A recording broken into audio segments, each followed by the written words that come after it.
Chapter 865. At such a close distance, how could the three-headed demonic dragon, Aziz Dakaha, who was the ultimate evil god of the sect of fire, make a mistake? In Aziz Dakaha's perception, Wuming was clearly behind him. How could he have shifted his position? How could Aziz Dakaha's Kvarina just miss Wuming by a hair's breadth? Whoosh! A few gusts of wind blew past Aziz Dakaha's face.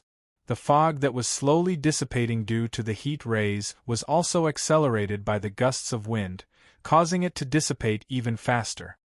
The multiple layers of wind will refract light. The principle of light refraction was simple.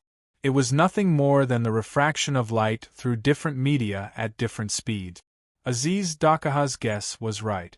Wuming had used the storm incarnation to control the wind, allowing the multiple layers of wind to refract light. This caused Aziz Dakaha's Kvarina to shift a little bit. As for how to do it, Wuming referred to Altoria's Wind King barrier. As the closest person to Altoria, Wuming was very familiar with everything about Altoria, including the Wind King barrier that Merlin had designed for Altoria to hide Excalibur. Altoria's Wind King barrier was not so much a noble artifact as it was a special magic trick. The principle was simple. It simply used the multiple layers of wind attached to the holy sword to change the refractive index of light to achieve the effect of hiding the sword, preventing the opponent from obtaining information about the weapon.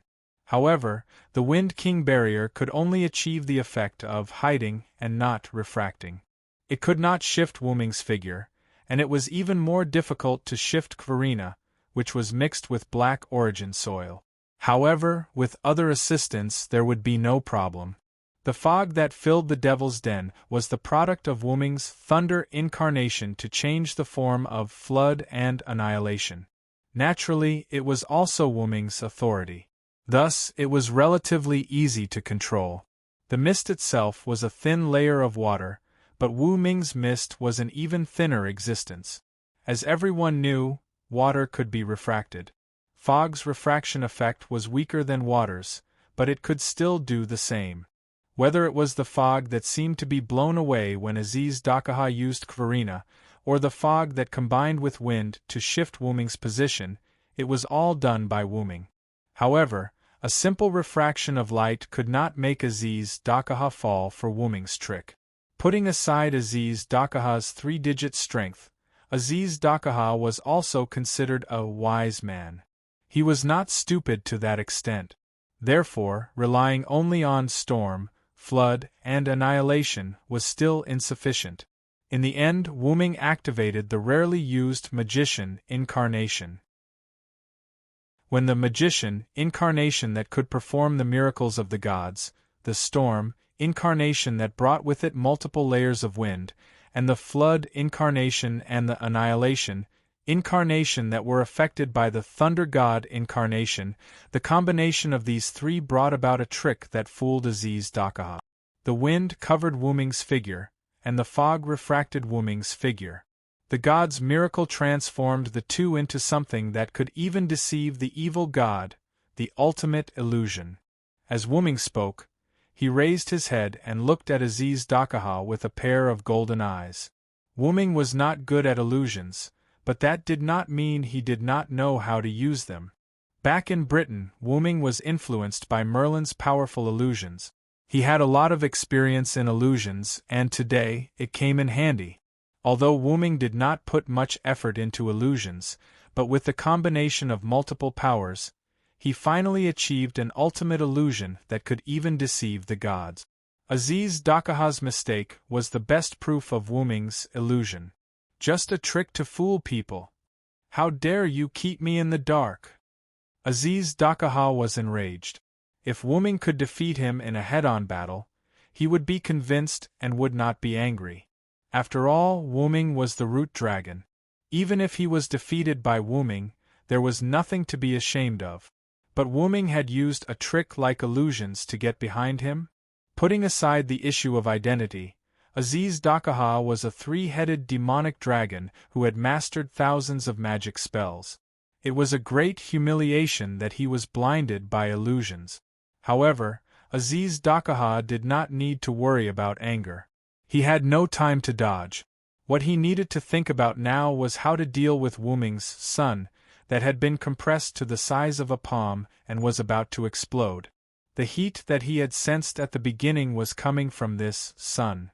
Checkmate, Aziz Dakaha. With Wuming's smile, Aziz Dakaha was covered in the light of the sun. Outside the Devil's Den, the members of the community who had formed an alliance around the realm wall were terrified. After Shadora conveyed White Yiksha's instructions, they began to retreat. The huge heat ray that had pierced through the Devil's Den had destroyed a large piece of the realm wall. The aftermath of the explosion had affected many people. Although no one was killed, many were injured.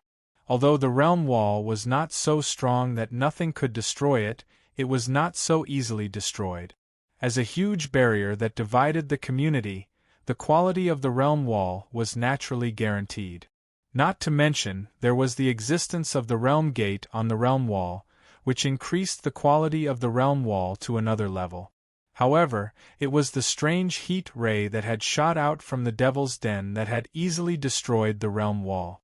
However, they could not be sure who had launched the attack just now. Was it absolute evil? Or was it a hero who was fighting absolute evil? However, they could be sure that it was absolute evil or the hero who was fighting absolute evil. No matter who had launched the terrifying attack just now, the other person who could fight with the opponent for a day could be said to be a formidable expert. If these people had only taken the incident of the 54545 outer gate being submerged in black mud seriously before, they were now terrified. This was also why they had started to retreat without hesitation when they learned that White Yiksha had signaled for everyone to retreat. After all, this was something that could not be helped. A member of the community in the retreating team would occasionally look at the pitch-black Devil's Den behind them. If there was another heat ray like the one just now and it hit them, the consequences would be unimaginable. It was better to retreat for a while first. Then, he looked at White Yiksha and Vera who were floating in the sky and sighed in relief. Now, the ruler of the East Burrow, White Yiksha, and the most powerful demon in the North Burrow, Vera, were covering for their retreat. Even if there was another attack like the one just now, there was nothing to be afraid of. Reality proved that this person was overthinking. White Yiksha and Vera were indeed covering for their retreat, but the two of them still had lingering fears from the attack just now.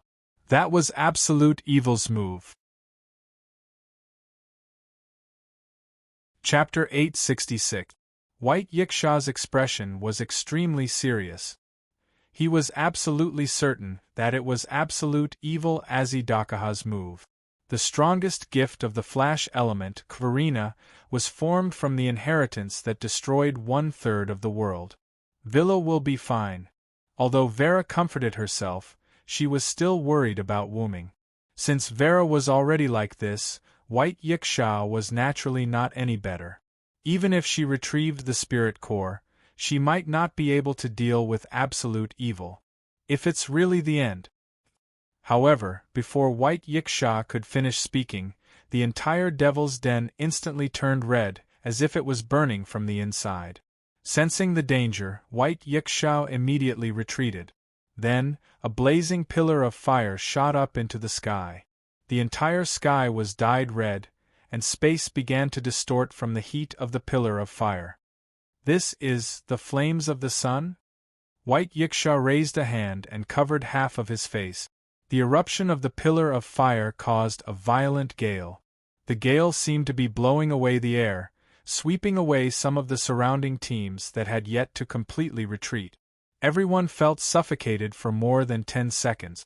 After withstanding the strong wind with great difficulty, what came next was the extreme heat. The realm wall began to slowly melt, and part of the land outside the realm wall directly turned into magma. Among the alliance members who had yet to completely retreat, many things, such as tents, paper, and human hair, were directly ignited by the heat of the pillar of fire. Even many people's clothes were burning. Even Shadora and the others with the fire dragon bloodline could not withstand the heat. The sweat that they had just excreted immediately evaporated, and their bodies also felt a severe lack of water. Some ordinary people did not even sweat and directly fainted. Some special races were also affected. For example, the body of Aisha Ignafartes, who came to volunteer as support, even fluctuated as if she was about to die. Jack was so scared that he immediately used his body to protect Aisha. It could be said that if White Yiksha had not asked the Alliance members to start retreating, many people would have directly evaporated because of the pillar of fire that pierced through the entire black mud Denver. After all, the black mud cave covered the entire outer sect of the 54545. Although it was inconceivable, the fire pillars also covered the entire outer sect of the 54545. At such a close distance, White Yiksha could completely determine that the fire pillar in front of him had such an ability. Immediately following that, White Yiksha's expression changed because she realized that the pillar of fire had no intention of stopping. It was even accelerating the pillar of fire towards the sky. Not good. Seeing this scene, White Yiksha turned pale with fright. If a pillar of fire with such a range and power rushed into the sky, it would definitely smash a huge hole in the sky surrounding the box court. It might even affect a very large area of the box court curtain. This would definitely have a very serious impact on the box court. At that time, something would definitely happen to some of the races protected by the box curtain. For example, the vampires, who couldn't face the sun directly, would suddenly burn to death under the dangerous sunlight. However, someone was a step faster than White Yiksha. Swish! Vera rushed into the sky at an extremely fast speed like a hot knife through butter. It looked like Vera was prepared to block the powerful pillar of fire that rose from the ground by herself. Vera? White Yiksha cursed inwardly and immediately flew up. This pillar of fire was no trivial matter. Ignoring the range of effects, its power wasn't something that could be casually blocked. But so what? Didn't she need to block it if she couldn't block it? The answer was naturally no. White Yiksha was only complaining that Vera was prepared to take the risk alone. There was no other meaning. Therefore, White Yiksha immediately caught up to Vera. Vera, look at how quiet you are. Why are you always so impulsive? White Yiksha said to Vera as he flew at top speed. Because they will be in danger, Vera simply replied. Was it because she was a child of the community? White Yiksha glanced at the tiny people on the ground. Although direct sunlight was harmful to ghosts, it wasn't fatal. Vera didn't have to be so anxious, right? If Vera was really so responsible, the position of the North District's ruler would have been hers long ago. There must be other reasons. There's a Villo's aura in the pillar of fire. I have to help him resolve it before he makes a mistake. Vera meant that the Villo was the one who set the fire. As expected, it was for Wuming. White Yiksha immediately made a helpless expression. No matter what, this pillar of fire can't shatter the curtains of the box court. Otherwise, it will be troublesome. White Yiksha corrected his expression. I don't have any defense-type gift. It's too late to summon astral beasts. Vera, do you have any good ideas? To be honest, if you asked White Yiksha to destroy a city and commit murder and arson, she wouldn't have any problems. However, when it came to protection and defense, she really had shortcomings. Furthermore, she had yet to retrieve her spirit core, so she was even more of a dabbler. White Yiksha had also exposed this shortcoming during the Absolute Evil Clone's surprise attack. Of course, this couldn't be blamed on White Yiksha. Everyone had their shortcomings. Furthermore, who asked White Yiksha to encounter such perverted crises time and time again? To deal with the doppelgangers of absolute evil, not to mention White Yiksha herself, even her sworn enemy would have to put in some effort to annihilate all of them. Of course, if White Yiksha could retrieve the spirit core, she could also do it. If it was a normal attack, White Yiksha would naturally be able to defend against it. However, the pillar of fire this time was clearly not a normal attack. It looked like a fatal blow that Wuming had delivered to Az Dakaha. Regardless of whether Az Dakaha could block it, she, White Yiksha, had no way of blocking it for a while. Realm Gate? No. Vera's first thought was to use the Realm Gate to move the pillar of fire away. However, there was another Realm Gate on the other side of the Realm Gate. That might affect others. If it doesn't work, I can only release an equally powerful attack from the opposite direction to cancel it out. Although this method would cause a vertical explosion in the end, it might. No, looking at the range of the pillar of fire, the explosion would definitely affect some of the surrounding outer buildings. However, it was still much better than the curtain of the box being broken. In that case, I'll use the power of death to eliminate it. As a great devil born between life and death, Vera naturally controlled the power of death. Moreover, this would not cause an explosion. Vera's expression froze. She increased her flying speed and rushed directly to the top of the pillar of fire. Vera waved her hand. A large amount of black death energy filled Vera's surroundings and collided directly with the pillar of fire. It had to be said that this was effective. However, the range was too small. This pillar of fire affected 54,545 outer buildings. Vera could not completely block it. Leave the rest to me. White Yiksha also increased her speed. She was even faster than Vera just now. After all, White Yiksha was once the White Knight King. Vera had blocked many pillars of fire. She had to block the fish that escaped the net no matter what. At this moment, the pillar of fire suddenly decreased its speed. Furthermore, it was slowly disappearing. This, if one were to ask White Yiksha when she was the most aggrieved, she would definitely answer that there was no time more aggrieved than now. Chapter 867. When Wuming released the sun, he chanted 2 lines of incantations in a row, which made the sun incarnation double in strength.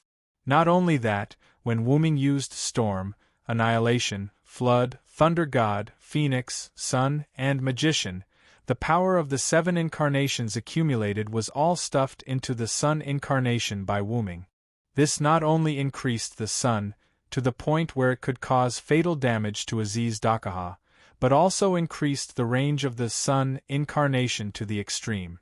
Moreover, the black mud was simply the best fuel for the fire of the sun that was mixed with the power of the source. Therefore, it was precisely because of this, as well as the support of the power of the source, that the pillar of fire that broke out from the black mud cave could spread throughout the entire outer sect of the 54545, burning the black mud of the outer sect of the 54545 to nothing. However, Wuming was not a reckless person. After the explosion, the pillar of fire formed by the flames was released towards the sky. This was done by Wuming to prevent the explosion from spreading to the people or things nearby. It could be said that if Wuming allowed the sun to explode at will, then even if the people of the Alliance retreated to a certain distance, they would still be directly vaporized. After all, this was the fire of the sun that burned the entire outer sect of the 54545, and more importantly, the surrounding outer sect might also be affected by the flames. However, if the pillar of fire were to explode towards the sky, it would not spread to the people or things around, but if the pillar of fire were to be allowed to soar into the sky, the curtain of the box would definitely be shattered. Therefore, Wuming added the power of annihilation to the sun. When the sun erupted to a certain extent, annihilation would be activated and cut the pillar of fire in the middle. As everyone knew, the pillar of fire was not a pillar, but a pillar-like object formed by the continuous eruption of flames. If it was cut in the middle, the first half of the pillar of fire would dissipate, and the remaining power of the second half of the pillar of fire would not be enough to pierce through the curtain of the box. It would not even reach that height. Wuming used this to prevent the pillar of fire from piercing through the curtain of the box. Moreover, there was a long distance between the curtains of the box and the ground, which allowed the pillar of fire to erupt for some distance. Once the fire had weakened, annihilation, which had finished its countdown, would cut off the pillar of fire.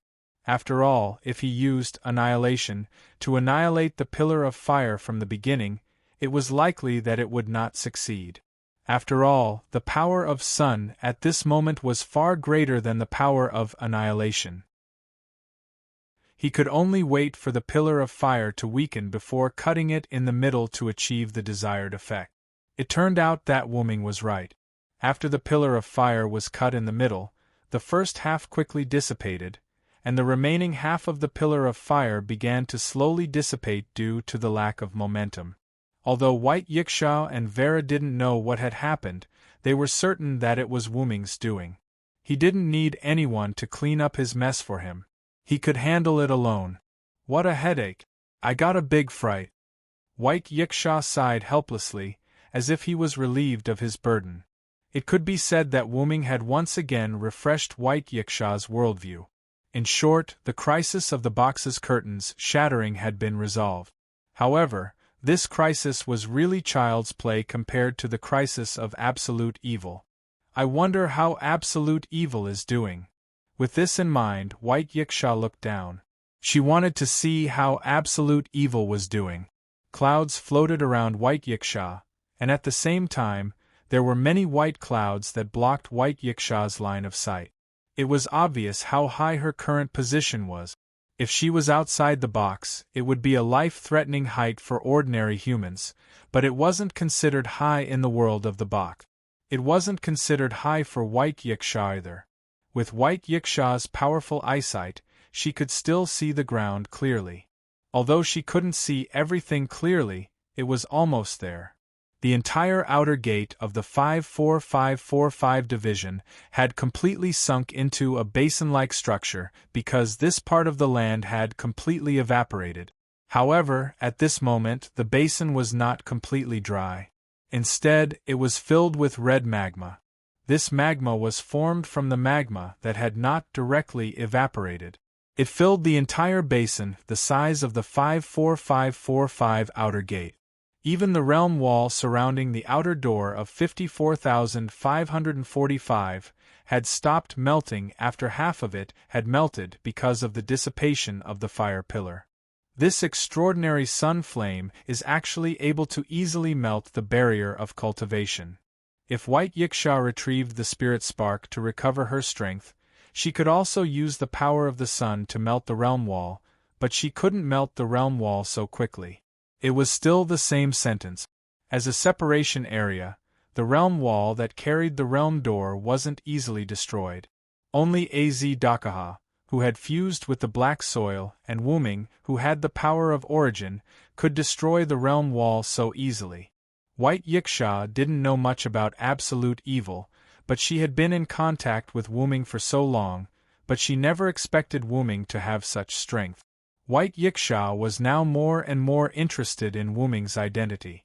Vera, who had been silent all this time, suddenly said and flew straight down. Vera's figure blew away the clouds, allowing White Yiksha to see the full picture of the ground. White Yiksha focused her eyes. It seemed like there was someone in the magma? Although she couldn't see clearly in the magma, it should be Wu-Ming if nothing unexpected happened.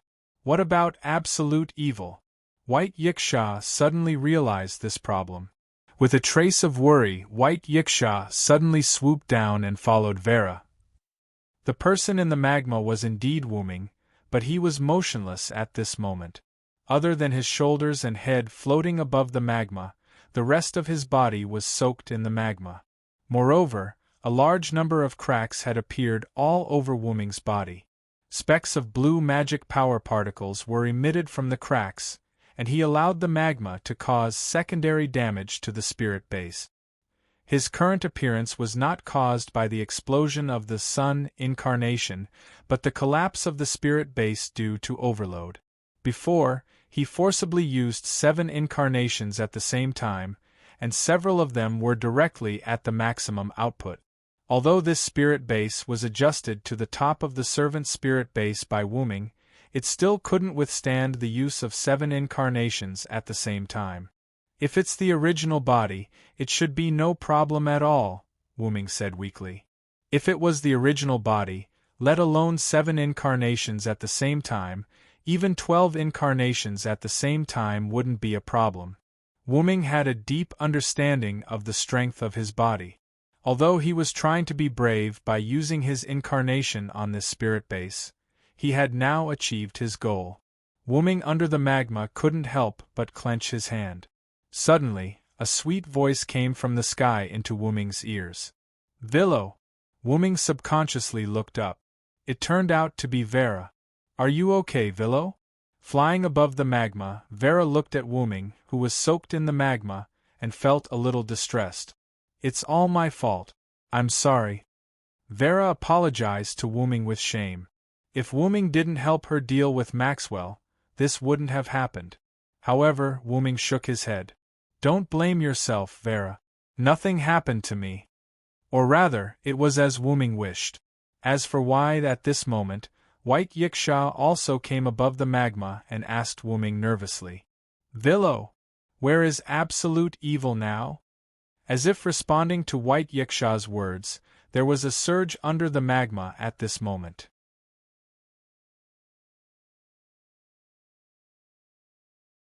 Chapter 868. The reason why White Yiksha asked Wu-Ming about Az Dakaha's whereabouts was because he knew that absolute evil could not be killed. Or rather, absolute evil could not be killed by Wu-Ming, who was not human. The final trial of humans could only be passed by humans. Even if they really had the strength to crush absolute evil and kill it, absolute evil would revive again. That was the rule of the box court. White Yiksha did not know that Wu-Ming could ignore the rules of the box court and kill absolute evil. That was why he was so anxious. After all, if absolute evil was still alive, then it must be like Wu-Ming, staying in this magma lake. That was indeed the case. The entire magma lake began to fluctuate bit by bit as if something was about to be released. Slowly, the entire magma lake began to shake violently. So it's still alive. Wu-Ming, on the other hand, had an, as expected, expression. It seemed like he knew that Az Dakaha had not been killed by him. After all, absolute evil can only be passed by humans. As a spirit, you naturally can't kill absolute evil. As White Yiksha spoke, he slowly landed beside Wu-Ming and prepared to pull him up and take him away. Because it seemed like absolute evil would not immediately appear from the magma lake, they still had time to retreat. Vera also came to Wu-Ming's other side and prepared to cooperate with White Yiksha to rescue Wu-Ming from the magma lake. Don't worry about me. This body is about to shatter. Leave first. Wu-Ming shook his head and rejected their help. But my community also has a way to heal a spirit's body, Vera said pitifully. Vera did not want Wu-Ming to leave just like that. If a hero who stopped absolute evil is sacrificed like this, it will be a huge blow to our morale, White Yiksha added. Moreover, the Alliance had already suffered a large number of casualties because of the fire pillars created by Wu-Ming. If their morale dropped further, they would be completely finished. Wu-Ming could not help but smile, then shook his head. I have no intention of sacrificing myself. Trust me. Although Wu-Ming's tone was as weak as if he was about to pass away, his eyes were still full of vigor and even a little happy. White Yiksha and Vera were rather puzzled. They looked at each other, attempting to find out what Wu-Ming was talking about from each other. However, neither of them understood what Wu-Ming meant. Do you guys believe me? If you do, then leave this place for now.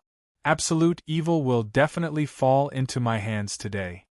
Vera trusted Wu-Ming unconditionally, but not White Yiksha. It wasn't that he didn't trust him, but that he didn't dare to take the risk. Wu-Ming looked like he was seriously injured. If absolute evil killed Wu-Ming, it would not only be a matter of morale, but there would also be no one here who could restrain absolute evil. Therefore, White Yiksha felt that it was best to retreat first. Otherwise, she could return the divine spark, retrieve the spirit core, and recover her former strength. In the worst-case scenario, White Yiksha could still use his final ability. Let me retrieve the spirit core, there's no need. Wu-Ming instantly interrupted White Yiksha. Didn't I say that as long as I'm here, you just have to stay in the lower level? Although Wu-Ming did not know if White Yiksha had any means to deal with Az Dakaha, White Yiksha's expression just now was more like she wanted to perish together with Az Dakaha. After all, White Yiksha was Wu-Ming's friend. If it was someone else who wanted to perish together with absolute evil, Wu-Ming might hesitate, but if it was a friend he knew who wanted to perish together with the enemy, Wu-Ming would definitely be the first to object. Vera floated aside at a loss and did not speak. She just quietly watched the two of them talk. However, because the magma lake was shaking more and more violently, Vera also showed a hint of anxiety. White Yiksha, who also noticed this, was silent for a few seconds before finally sighing helplessly. Are you really okay with this? White Yiksha looked at Wu-Ming's eyes very seriously. Wu-Ming also responded with seriousness. Trust me. In the end, White Yiksha compromised and retreated with Vera. After White Yiksha and Vera retreated, Wu-Ming looked at the magma lake that was becoming more and more agitated. Wu-Ming had indeed expected Az Dakaha to still be alive, but it was not because White Yiksha said that the final trial of humans had to be completed by humans. After all, Wu-Ming himself was a bug and did not need to care about the rules of the box court. Wu-Ming knew that Az Dakaha was still alive mainly because of the information provided by Galji.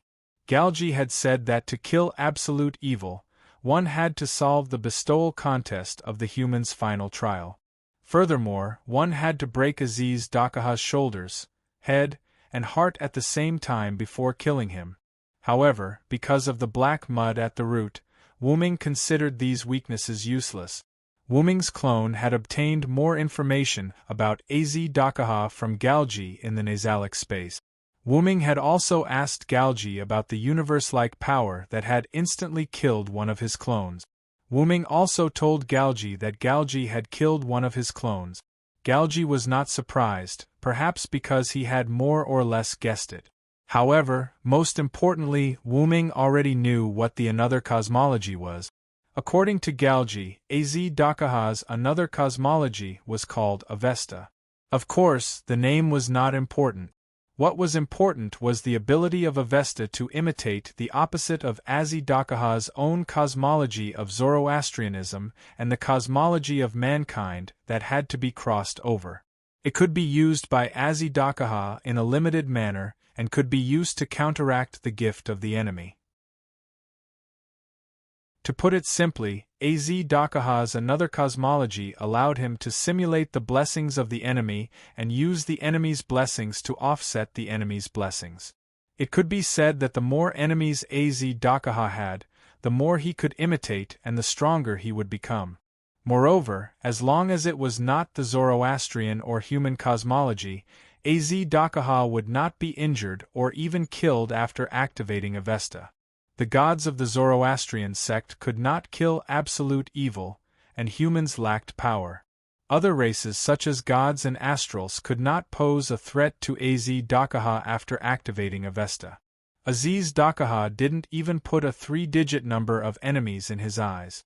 As for 2-digit numbers, he could only look at them in his eyes. Therefore, Az Dakaha was known as one of the strongest godslayers. Wu-Ming felt that it was not an exaggeration to call him one of the strongest in the box. This was also one of the important reasons why White Yiksha felt that Wu-Ming could not kill absolute evil.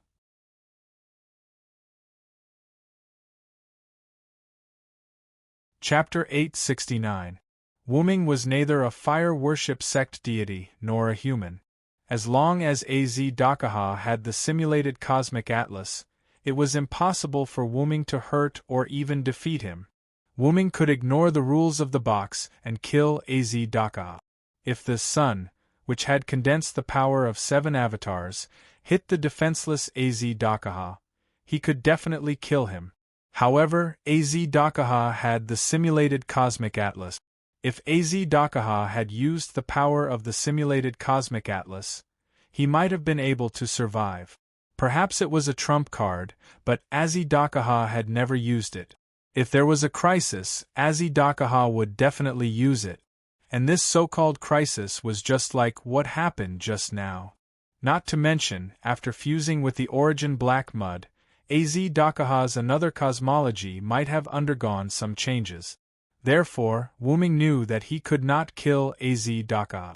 In other words, Wu-Ming's goal from the beginning was not to kill Azzy-Dakaha, but something else.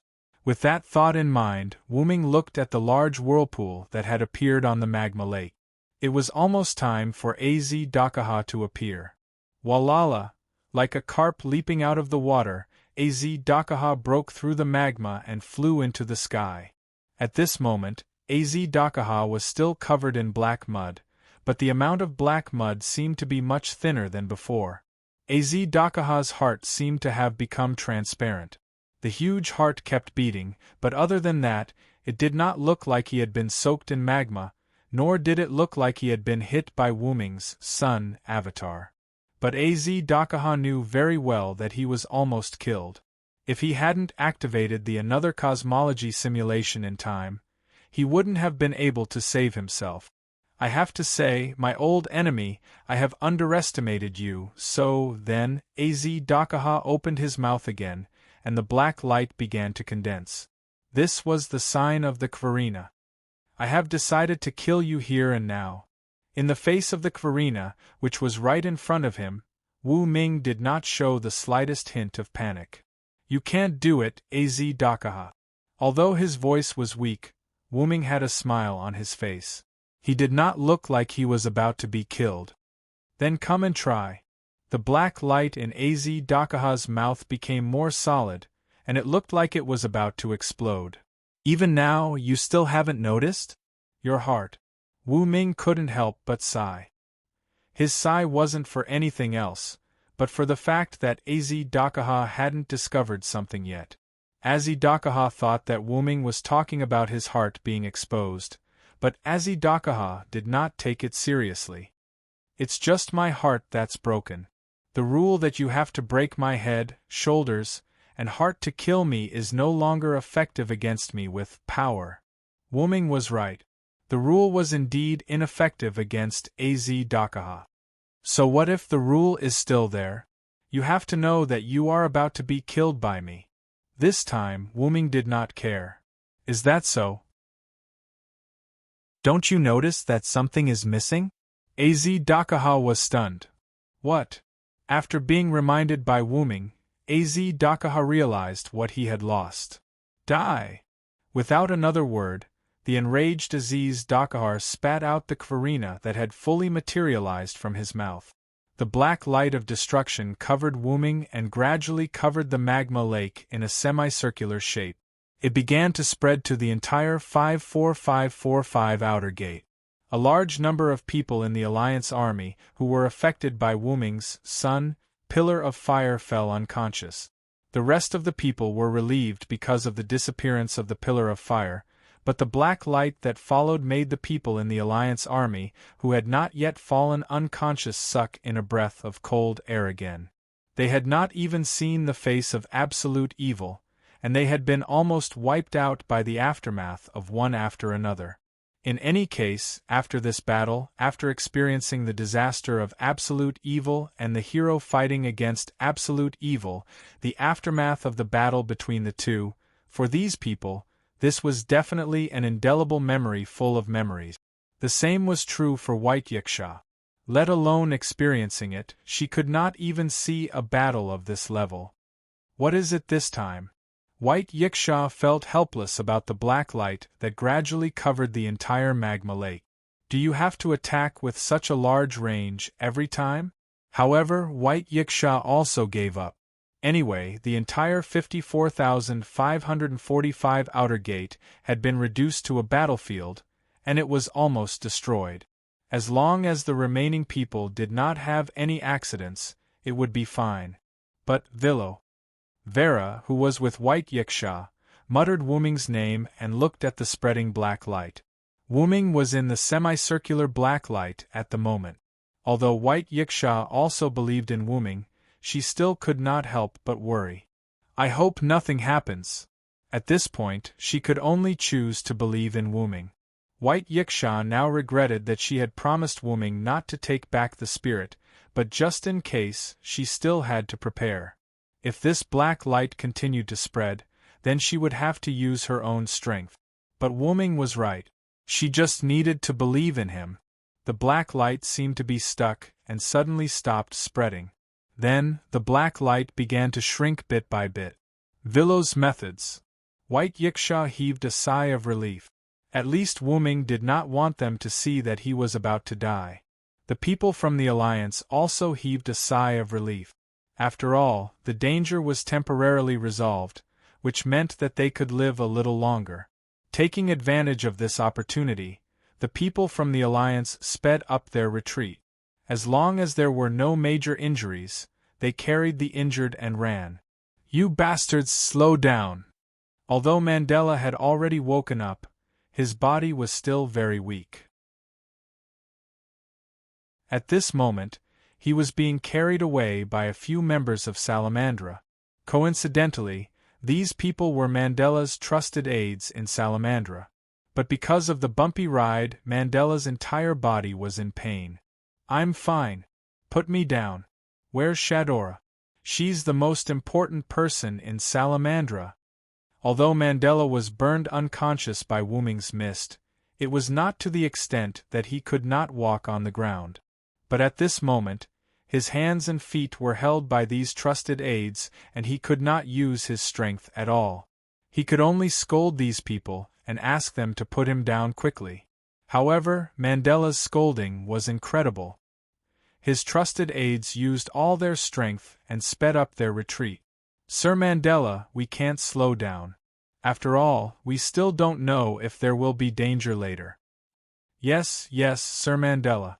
We were appointed by Lady Shadora to take care of you. Your life is the most important thing to us. Lady Shadora still has other companions by her side. Our mission is to escort Sir Mandela to a safe place. You'd better not talk, Mandela. Be careful not to bite your tongue in the wind. As they spoke, they sped up their legs again. Some of them had even started using the blessing of acceleration. As a result, Mandela was jolted even more severely, to the point where he could no longer speak. At this moment, Mandela could only let out meaningless roars. "Ah!" However, when his trusted aides heard this roar, they thought that Mandela's old injury had relapsed and sped up again. They thought that when they reached a safe place, they could rest assured and find a doctor to treat Sir Mandela. They completely ignored Mandela's murderous gaze. How sad.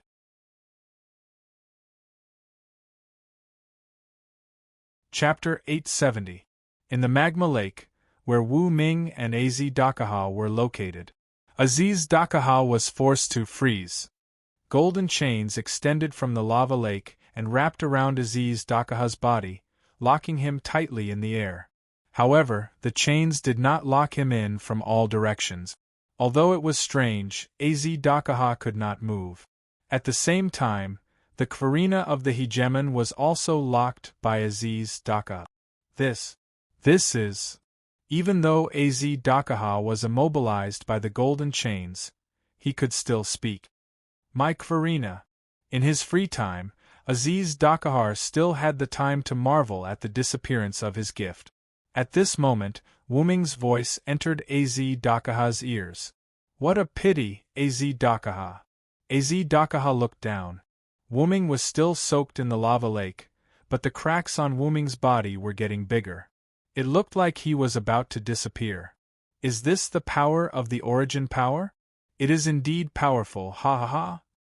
Az Dakaha was not depressed about being captured. Instead, he laughed loudly. "There is no choice. If you could realize that everything I did was for my body, you would not have lost." Az Dakaha was one of the strongest people in the box court.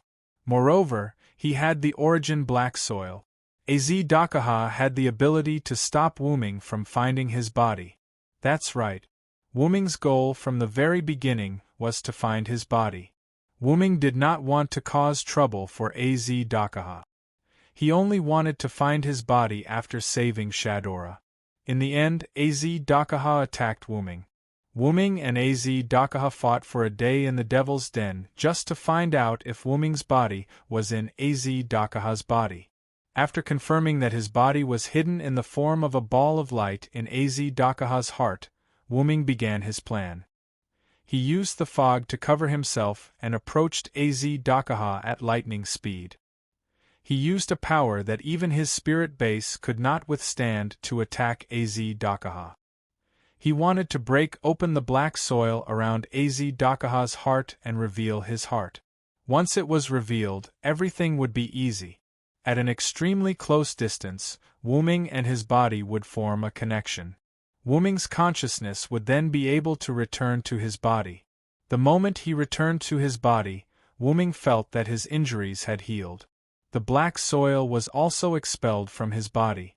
Coincidentally, Wuming's origin power of the Sun Avatar had the power of the origin power of the 7 avatars. The last trace of the black soil was removed from his body. As a result, Wuming was completely liberated. A voice that could not be understood by the box court world sounded from the lava lake. Although it could not be understood, the voice had a strong penetrating power. Not only did the people around the 54,545 outer gate hear it, but the entire North District, the entire box court, from the no name to the upper levels of the box court, it could be said that everyone in the box court heard it. The experts hidden in the box, such as the 3 digits, and even the rare 2 digits, all looked in a certain direction. That direction was the place where the voice came from, the North District's middle outer door of the 54545. Anyone who heard the voice could understand that a powerful existence that they could not afford to offend had come to the box. In the middle of the lava lake of the outer door of the 54545, a huge white figure slowly rose from the lava lake. It was a huge dragon, a dragon that could cover the entire outer door of the 54545. Because of its huge size, this figure only revealed its head, shoulders, and some of its claws. At this moment, Wuming was sitting on the dragon's head, paralyzed. To be honest, after my body was affected by the black mud, it unexpectedly grew a step further. Wuming said as he touched his head. The dragon, on the other hand, had some strange feelings. After all, the dragon was Wuming. Another him touching his own head was very strange. Wuming had already mastered the ability to control 2 bodies with 1 consciousness. After his consciousness entered the main body, the originally abandoned spirit base was once again used by Wuming. However, it was about time for this spirit base to be used. Bang! Like glass shattering, Wuming on the dragon's head instantly shattered, turning into little magic particles and returning to the world. Now, it was time to deal with the problem of Az Dakaha. I have to say, Az Dakaha, you are the second strongest person I have ever met, but in the end, you will still be defeated by me. The dragon spoke slowly. Unlike Wuming's youthful voice in the spirit base state, the dragon's voice sounded somewhat ancient. However, this was his real body, which gave Wuming a strong sense of belonging. At the same time, Wuming raised his dragon claw. Countless golden chains wrapped around the dragon claw, extending down to the bottom of the magma lake and wrapping around Az Dakaha's claws. That's right, this was the one that had entangled Az Dakaha, Wuming's Heaven's Lock, Enkidu, the one that had not evolved before the root had obtained it. The 5 fingers of the dragon claw moved slightly, and Az Dakaha, who was bound by the Heaven Lock, could not help but descend and was about to land on the dragon claw. However, Az Dakaha wasn't going to give up so easily. Activate Avesta. Counteract it in turn, simulate another cosmology. In an instant, Az Dakaha once again activated the simulated universe in an attempt to break free from Wuming's control. However, there was a flash of light, and 4 or 5 golden swords instantly pierced Az Dakaha's body. The simulated universe that had just been activated immediately lost its effect. As for Az Dakaha's other blessings, They were all sealed by the strengthened golden sword. By the way, as soon as Wuming's consciousness returned to his body, he activated a total of 12 avatars. What's this? Az Dakaha exclaimed in surprise. The golden sword that split the godhead, one of Welislana's 10 avatars. If one were to say that Velislana's authority was fused with Mechal's authority and was modified by Wu Ming to suit himself, then the golden sword was the only authority that could still see the shadow of Velislana's authority. It was no wonder that Az Dakaha was so shocked. He now realized that many of the abilities that Wu Ming used were similar to Welislana's avatars. When I killed Welislana in the other world, I obtained his authority. After fusing and modifying it, it has now become my one and only authority, Wu Ming explained casually. To think that I would lose to the same move again. This is fate. Az Dakaha chuckled quietly. However, Az Dakaha still had some tricks up his sleeve. Poochie. Az Dakaha's blood vessels seemed to have exploded, and black liquid began to flow out of his body. It was the source of the black mud.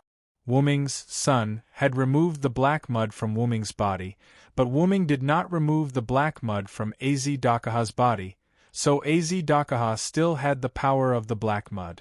However, this was also Az Dakaha's biggest failure. Because mutual restraint means that I can deal more damage to the creature that is possessed by the black mud, Az Dakaha.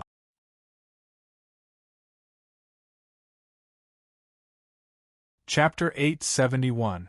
Wu Ming's formless power of origin continued to flow from his body to his dragon claw. Countless white flames were born. This was the fire of origin produced when the concentration of power of origin reached its peak. It could cause obvious damage to the black mud. The black mud gushing out of Az Dakaha's body seemed to have met its natural enemy. It was constantly being burned by the flames, and as the black mud erupted from time to time, the flames would also burn fiercely from time to time, increasing the efficiency of the flames. But no matter what, the result would not change. The black mud gushing out of Az Dakaha's body would inevitably be burned to ashes by the white fire of origin. Not only that, but even the Enkidu that locked Az Dakaha in the sky was filled with a large amount of power of origin. Roar! Az Dakaha couldn't help but let out a painful roar. If you didn't use the power of the black mud, you might be able to live a little longer, Wu Ming said regretfully. Unlike the state of the spirit clone, Wu Ming's power of origin was beyond imagination. And this endless source of power was the black mud of Az Dakaha. It could be said that it was the nemesis of the black mud. It was like seeing a fire and trying to extinguish it with straw. The straw would only be burned by the fire. If Az Dakaha had released all the black mud in his body in his previous state, it would have been easier for Wu Ming to deal with him. But unfortunately, the black mud on Az Dakaha's body had been greatly reduced by Wu Ming's son. But this had no effect on Wu Ming. Gradually, Az Dakaha's body turned pure white. That was the original color of Az Dakaha's body. It seemed that the black mud on Az Dakaha's body was almost completely burned away. Otherwise, the black mud would have been able to wrap around Az Dakaha's body. Roar! Az Dakaha didn't answer Wu Ming's question because the burning of his origin power was causing him so much pain that he wanted to die. He kept howling. Wu Ming could understand this kind of pain. When Gidia had detonated the black mud and injured Wu Ming had also experienced this kind of pain. It was not only physical pain but also mental pain. It was as if there was no solution, and he could only passively endure it. It was as if he was in hell. Although what was being burned was the black mud, Az Dakaha still felt pain. As long as there was a trace of the black mud left, he would not be able to escape this pain, this extremely fatal pain. I have indeed lost. Az Dakaha was finally able to speak instead of howling. Perhaps because the black mud had been reduced to a minimum, Az Dakaha's body had basically turned white. Only a trace of black could be seen on his limbs. Wu-Ming quietly looked at Az-Dakaha and did not interrupt him. Instead, he waited for him to continue speaking. However, after Az-Dakaha finished speaking, he did not speak again. It was as if he had run out of energy and could not speak. Gradually, the black mud completely disappeared. The flames of the origin were also extinguished because of the disappearance of the black mud. Az-Dakaha's dragon body turned from black to pure white. His shadow wings also disappeared.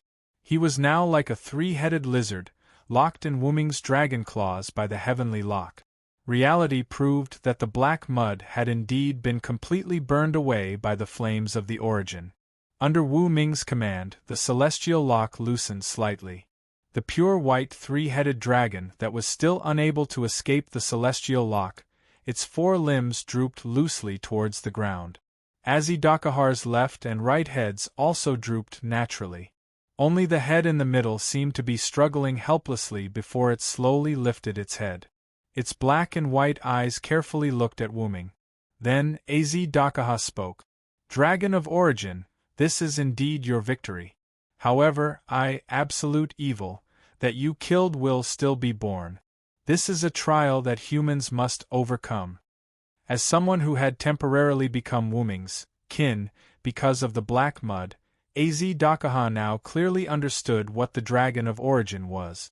At the same time, Az-Dakaha no longer called Wu-Ming an enemy, because now, he was the final human trial's absolute evil Az-Dakaha without the black mud.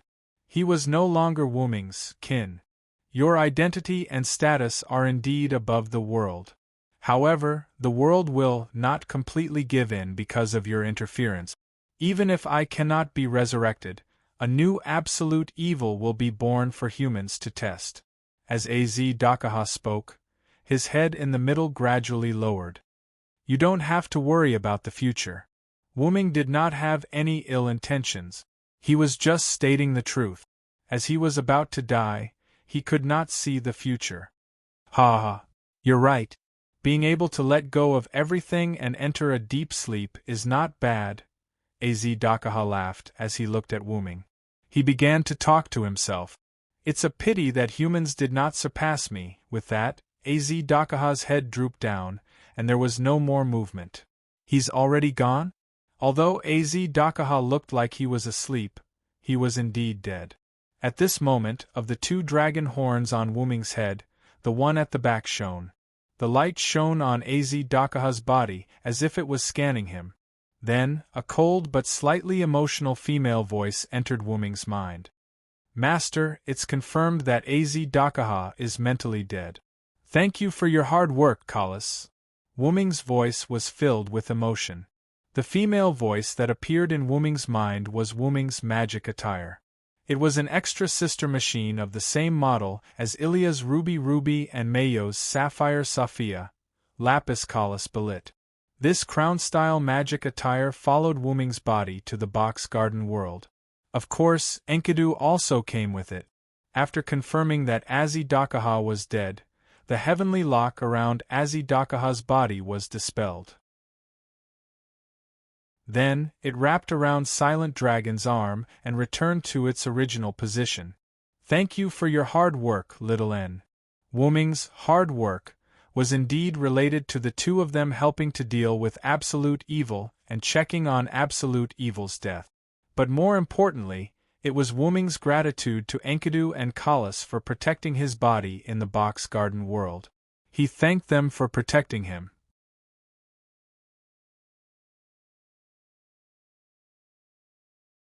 Chapter 872. What was there to protect? Because Wu-Ming saw it. After all, it was the experience of his original body, so Wu-Ming, who had returned to his body, would naturally see the past experience in an instant. If he had to say something, it could be said that this was the only special vision.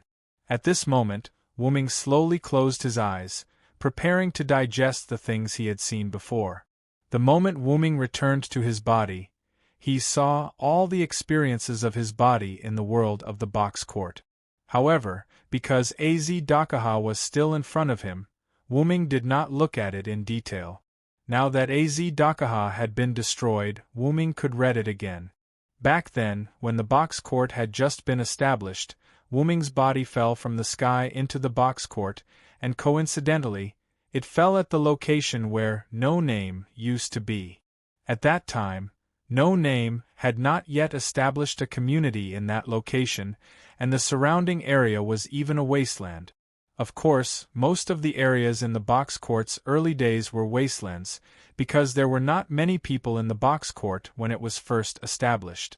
Especially the outer sect with the lower numbers, it could be said that in the beginning, there were unimaginably few people in the 7-digit outer sect.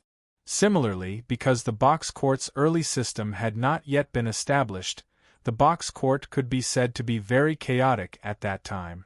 Wu-Ming, this thing that exuded a powerful aura, also attracted a lot of attention.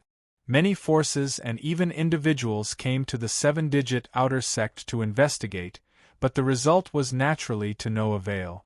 As for why, it was because they could not find any abnormalities. It was because the Black Origin mud covered up Wu-Ming's aura, and the Black Origin mud sealed Wu-Ming together with it. At that time, Wu-Ming's consciousness had already returned to the Big Origin, so naturally, he could not move. However, Wu-Ming's body was still suffering from the corrosion of the Black Origin mud, so Kalas and Enkidu combined the power of the Black Origin mud in Wu-Ming's body to create a light membrane. They turned Wu-Ming's body into a ball of light, sealed him together with the Black Origin mud, and buried him deep underground to prevent the Black Origin mud from flowing out. The two of them had experienced a lot with Wu-Ming, and had seen the power of the Black Origin mud. In their opinion, if Wu-Ming had consciousness at that time, he would have made the same choice. The facts proved that this was indeed the case. If Wu-Ming still had consciousness at that time, he would have let the two of them seal the black mud together with his own body if there was no other way, so that the black mud would not leak out. However, in that case, the Black Origin mud could only continuously corrode Wu-Ming, who was also inside the ball of light. Wu-Ming did not think much of it. After all, his injuries could slowly recover, but those who were injured by the Black Origin mud would not be healed so easily. This was also one of the reasons why Wu-Ming did not want the Black Origin mud to flow out. Fortunately, the Black Origin mud was boundless water and did not have a source. Once it was drained, it would completely disappear. In addition, Wu-Ming's body was constantly producing origin power, so Wu-Ming's body did not suffer too much damage. At most, he would feel a little pain. However, since Wu-Ming's consciousness was not in his body, he naturally could not feel any pain. Therefore, Wu-Ming did not blame Kalas and Enkidu for Wu-Ming's actions. Although this was the case, Kalas and Enkidu had always placed Wu-Ming first. If they did not understand Wu-Ming, the two of them would not have chosen to seal the Black Origin mud and Wu-Ming's body. Instead, they would have allowed the Black Origin mud to flow into this world and protect Wu-Ming's body from harm. However, if they did that, Wu-Ming would definitely be furious when he found out about their actions. Therefore, the two of them chose to seal the Black Origin mud and Wu-Ming's body. However, they did not choose to sacrifice Wu-Ming for the sake of the world. Kalas and Enkidu both understood that if they did that, Wu-Ming's body would continue to be corroded by the Black Origin mud. Although it would not kill Wu-Ming, it would still cause serious injuries to him in the end. Therefore, after the two of them chose to seal Wu-Ming's body together with the Black Origin mud, they also chose to take the damage for Wu-Ming. As Wu-Ming's personal belongings, even if the two of them chose the world, they would not give up on Wu-Ming. The true meaning of being Wu-Ming's personal belongings was to have both of them. Within the sphere of light, Enkidu extended his chains to their maximum length, completely wrapping around Wu-Ming's body, while Kalas converted all of her mana into 100% defense, buffing Enkidu and Wu-Ming's bodies. As a result, most of the Black Origin mud's connection with Wu-Ming was severed. Only a small portion of the Black Origin mud in Wu-Ming's body was still corroding Wu-Ming's body. However, the endless amount of origin power he produced resisted it, so Wuming's body did not suffer much damage. However, Enkidu and Kalas suffered greatly. As existences who had followed Wuming for a long time, they had also produced a trace of origin power when they were in the origin. It was by relying on this trace of origin power that the two of them were able to resist the corrosion of the black origin mud and protect Wuming's body.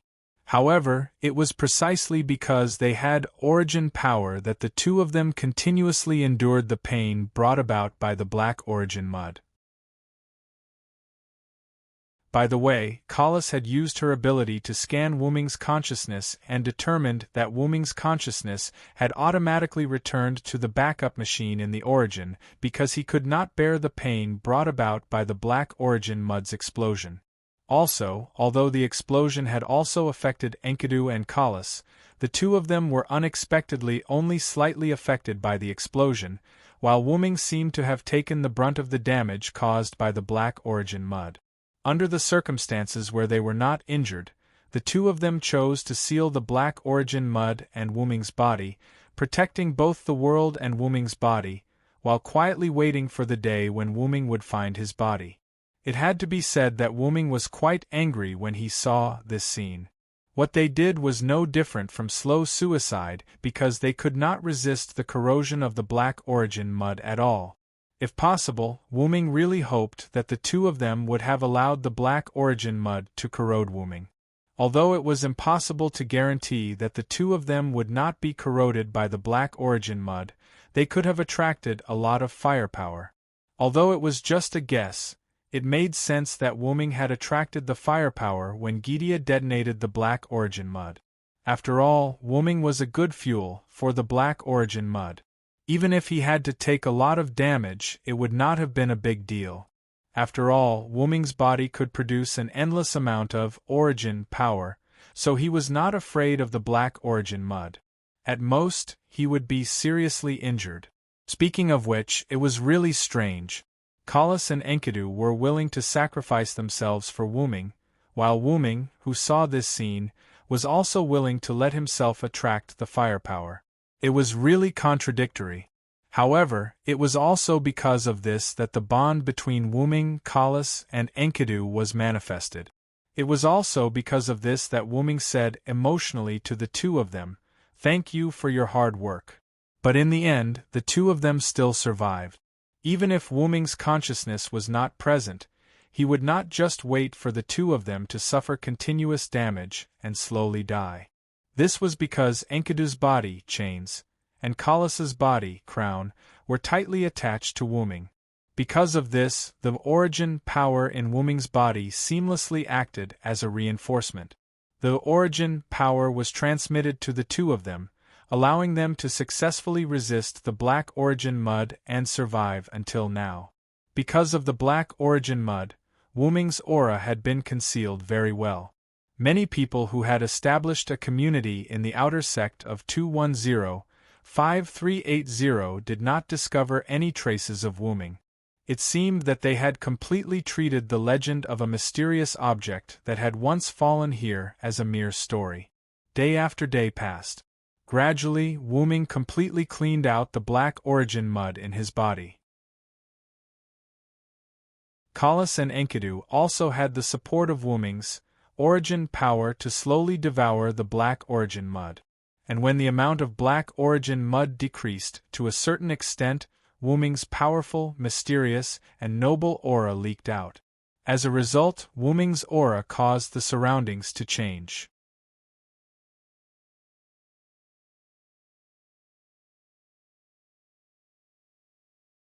Chapter 873. At that time, many communities had already been established in the surrounding area. After hearing about this, they all tried to occupy this place, wanting to dig out the gift from the ground and take it for themselves. However, because of the mutual interference, no community was able to occupy this place. Not long after, perhaps Enkidu and Kalas realized this problem.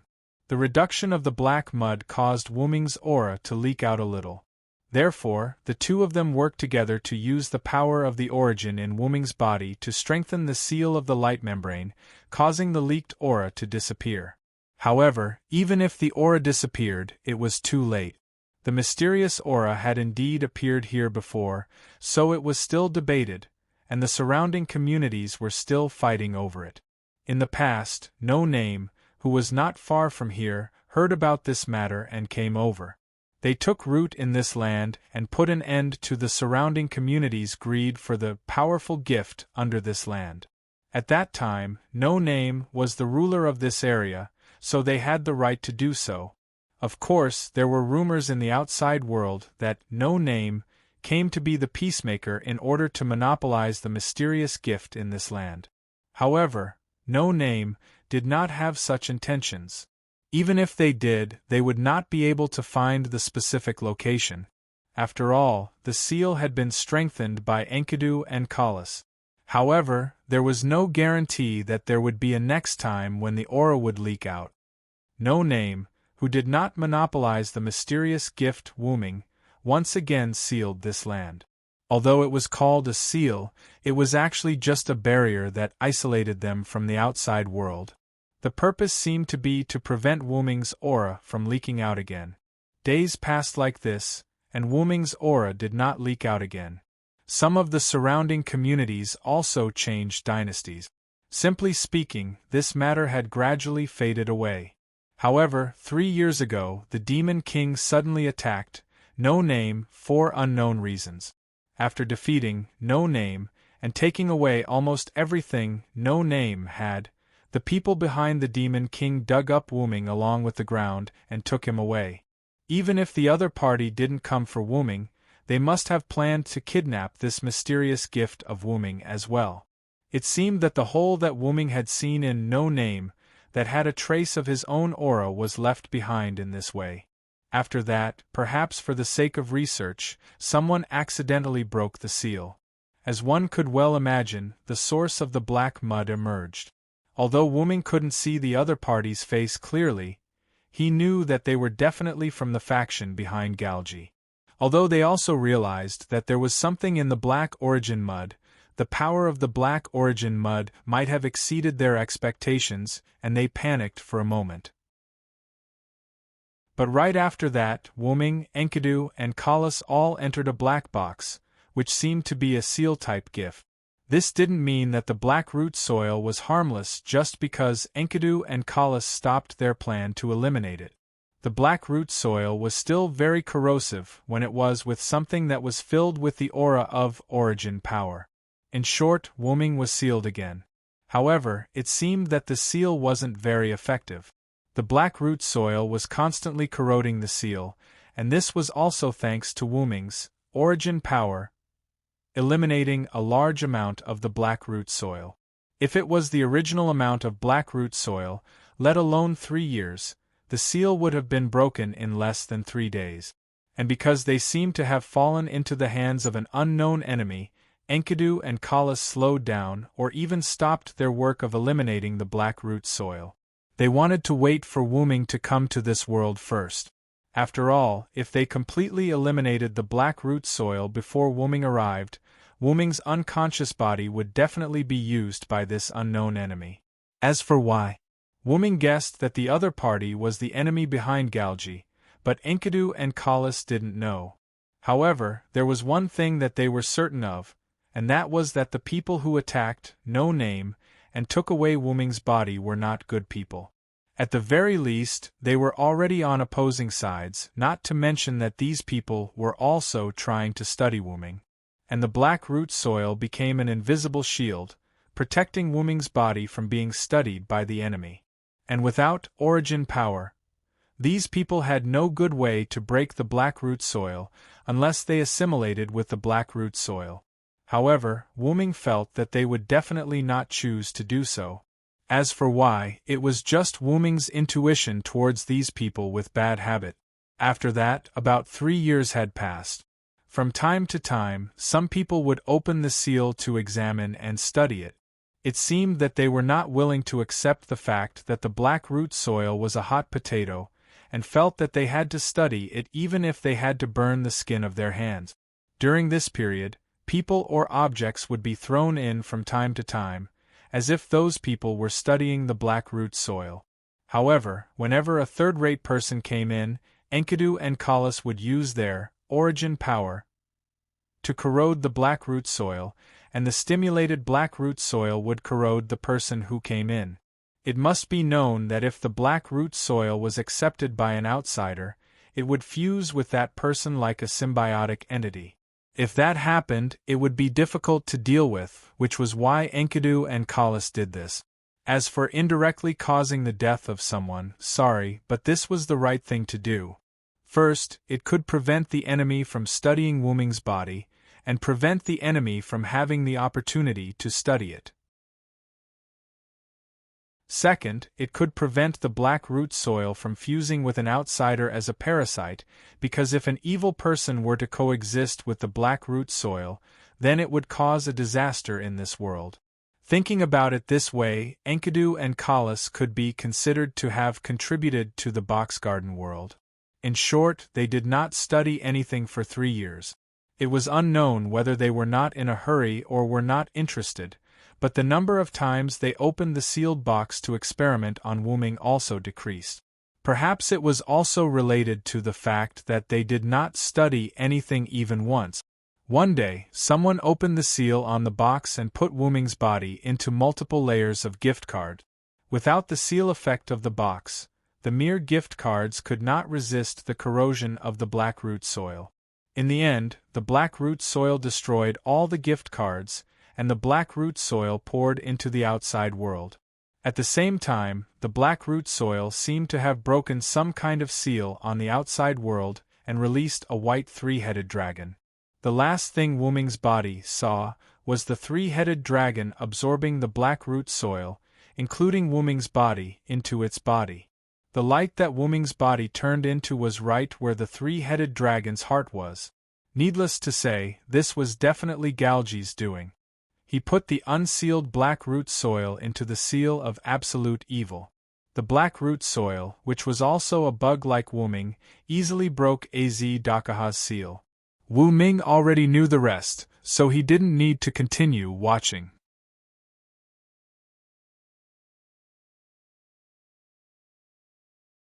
Chapter 874. Kalas, record my memory and make it into a projection. I might need it later. Wuming opened his eyes and said to the dragon horn headpiece on his head. Yes, master. Kalas began to read Wuming's memory. Without a doubt, Kalas, as a pure support-type magic attire, could definitely do this. Reading Wuming's memory was nothing to be surprised about. Wuming, who trusted Kalas very much, wouldn't care about this. As for Kalas, who was extremely loyal to Wuming, her mission was to perfectly carry out Wuming's orders. Then, Wuming looked at the golden chain on his dragon arm. Enkidu, are you there? Master Wuming, I'm here. Enkidu's elf-like voice entered Wuming's mind. Enkidu and Kalas were very similar. They were both existences without bodies. The former lost her body, while the latter didn't have a body to begin with. Both of them were also loyal to Wuming and were willing to follow Wuming for the rest of their lives. Both of them defined themselves as Wuming's tools for Wuming to use. Enkidu's actions were even more serious than Kalas. Kalas was an existence similar to an artificial intelligence, so it was natural for her to talk to Wuming. On the other hand, Enkidu was a heavenly lock, a chain. What was a chain? It was a weapon, and a weapon didn't need to communicate with its master. Therefore, Enkidu and Wuming didn't have much interaction. She wouldn't be jealous of Kalas. After all, Enkidu could speak whenever he wanted to. Wuming didn't forbid Enkidu from speaking. It was just that Enkidu didn't want to speak because of his definition of a weapon. However, whenever Wuming took the initiative to talk to Enkidu, Enkidu would always respond to Wuming enthusiastically. Seeing that Enkidu responded to him, Wuming didn't rush to talk to Enkidu. Instead, he continued to call out to Kalas. And Kalas, Master? Kalas asked. After the two of them turned their attention to Wuming, Wuming spoke. This kind of situation won't happen again, I promise you. Wuming's tone was full of seriousness. Wuming was naturally referring to Enkidu and Kalas, who had followed Wuming's body into this world for an unknown period of time. Moreover, they had been protecting Wuming's body for such a long time. At that time, due to the unbearable pain caused by the explosion of the black soil, Wuming's consciousness directly separated from his body. This was something that couldn't be stopped. Although this wasn't Wuming's fault, and Enkidu and Kalas didn't blame Wuming, Wuming couldn't stand it. Last time was my mistake. I promise you, there won't be a next time. What Wuming meant was that next time, he would definitely eliminate Gydia completely. He definitely wouldn't let Gydia do it again. Of course, we agree with the idea of eradicating Gaia, but Kalas paused mid-sentence, and Enkidu continued. You don't have to do this, Master. The two of them meant that Wuming didn't have to make a special promise to them. No matter what, I will always be your chief priest, Master Wuming. There isn't a priest who doesn't want to stay with the god they believe in. You are my master, and I don't think it's a sad thing to stay with you. Wuming couldn't help but laugh in his heart. I was being pretentious. Indeed, with the relationship between Wuming, Enkidu, and Kalas, there was no need for him to take care of himself. However, Wuming always forgot, or perhaps it was because he valued Wuming so much that he forgot. Now, let's deal with the problem of Az Dakaha. After Wuming finished speaking, he looked at his dragon claw. Silent Sound hadn't done much damage to Aziz Dakaha. All he had done was bind him with the Skylock, burn him with the Origin Fire, and stab him with the gold sword. That shouldn't have been enough to kill Aziz Dakaha. In the end, Az Dakaha died just like that. It was a dramatic scene of, I didn't even do anything and you're already dead. According to what Kalas said, Az Dakaha died of spiritual causes. Kalas, what do you mean by spiritual death? Wuming asked. Master, the spiritual death that I have concluded is the disappearance of the soul. In other words, your physical body is still alive. That was why Az Dakaha looked like he was asleep. Simply put, his soulless body was not completely dead. Wuming guessed that Aziz Dakaha's powers had been sealed by the gold sword, which caused his godhead to be low. Afterward, the Origin Fire burned the black mud in his body and burned his soul away. Although Az Dakaha's body was still alive, it was only a matter of time before he died. What was important was the words Az Dakaha left behind before he died. As a Bug, Wuming could indeed ignore the rules and forcefully eliminate the trials that humans had to pass if they wanted to survive. However, at the same time, the world would create new trials for humans to pass. For example, your neighbor's parents arranged for your neighbor's child to mow the grass by hand to train him. Coincidentally, you were weeding with a lawnmower. Afterward, you helped the neighbor's child mow the grass. This would be seen by the parents, but because you had good intentions, they would not say anything. However, for the sake of their child, they would still give the child a new training mission. It was the same in the box court world. Wuming helped humans eliminate the trials that they had to pass, so the world would rearrange the trials for them. Az Dakaha, who had the identity of absolute evil in the final trial, was indeed killed by Wuming. However, the identity of absolute evil was not killed. The world could pull out another evil god from the myths and let him become absolute evil for humans to pass the trials. This problem needs to be solved, Wuming said in a low voice. From the world's point of view, humans, who had become the leader of all things, had to accept the trials to prevent humans from becoming arrogant and destroying the world and themselves. However, from Wuming's point of view, even without the trials, humans would not become like that. Wuming believed in humans and the infinite possibilities of humans. However, the world was not human. It would not reason with you and would only do things according to the rules. Absolute evil. Wuming stared at Az Dakaha's corpse and pondered. It seemed like he was considering a certain possibility. However, at this moment, within the range of Wu Ming's mental power, two figures flew over from afar.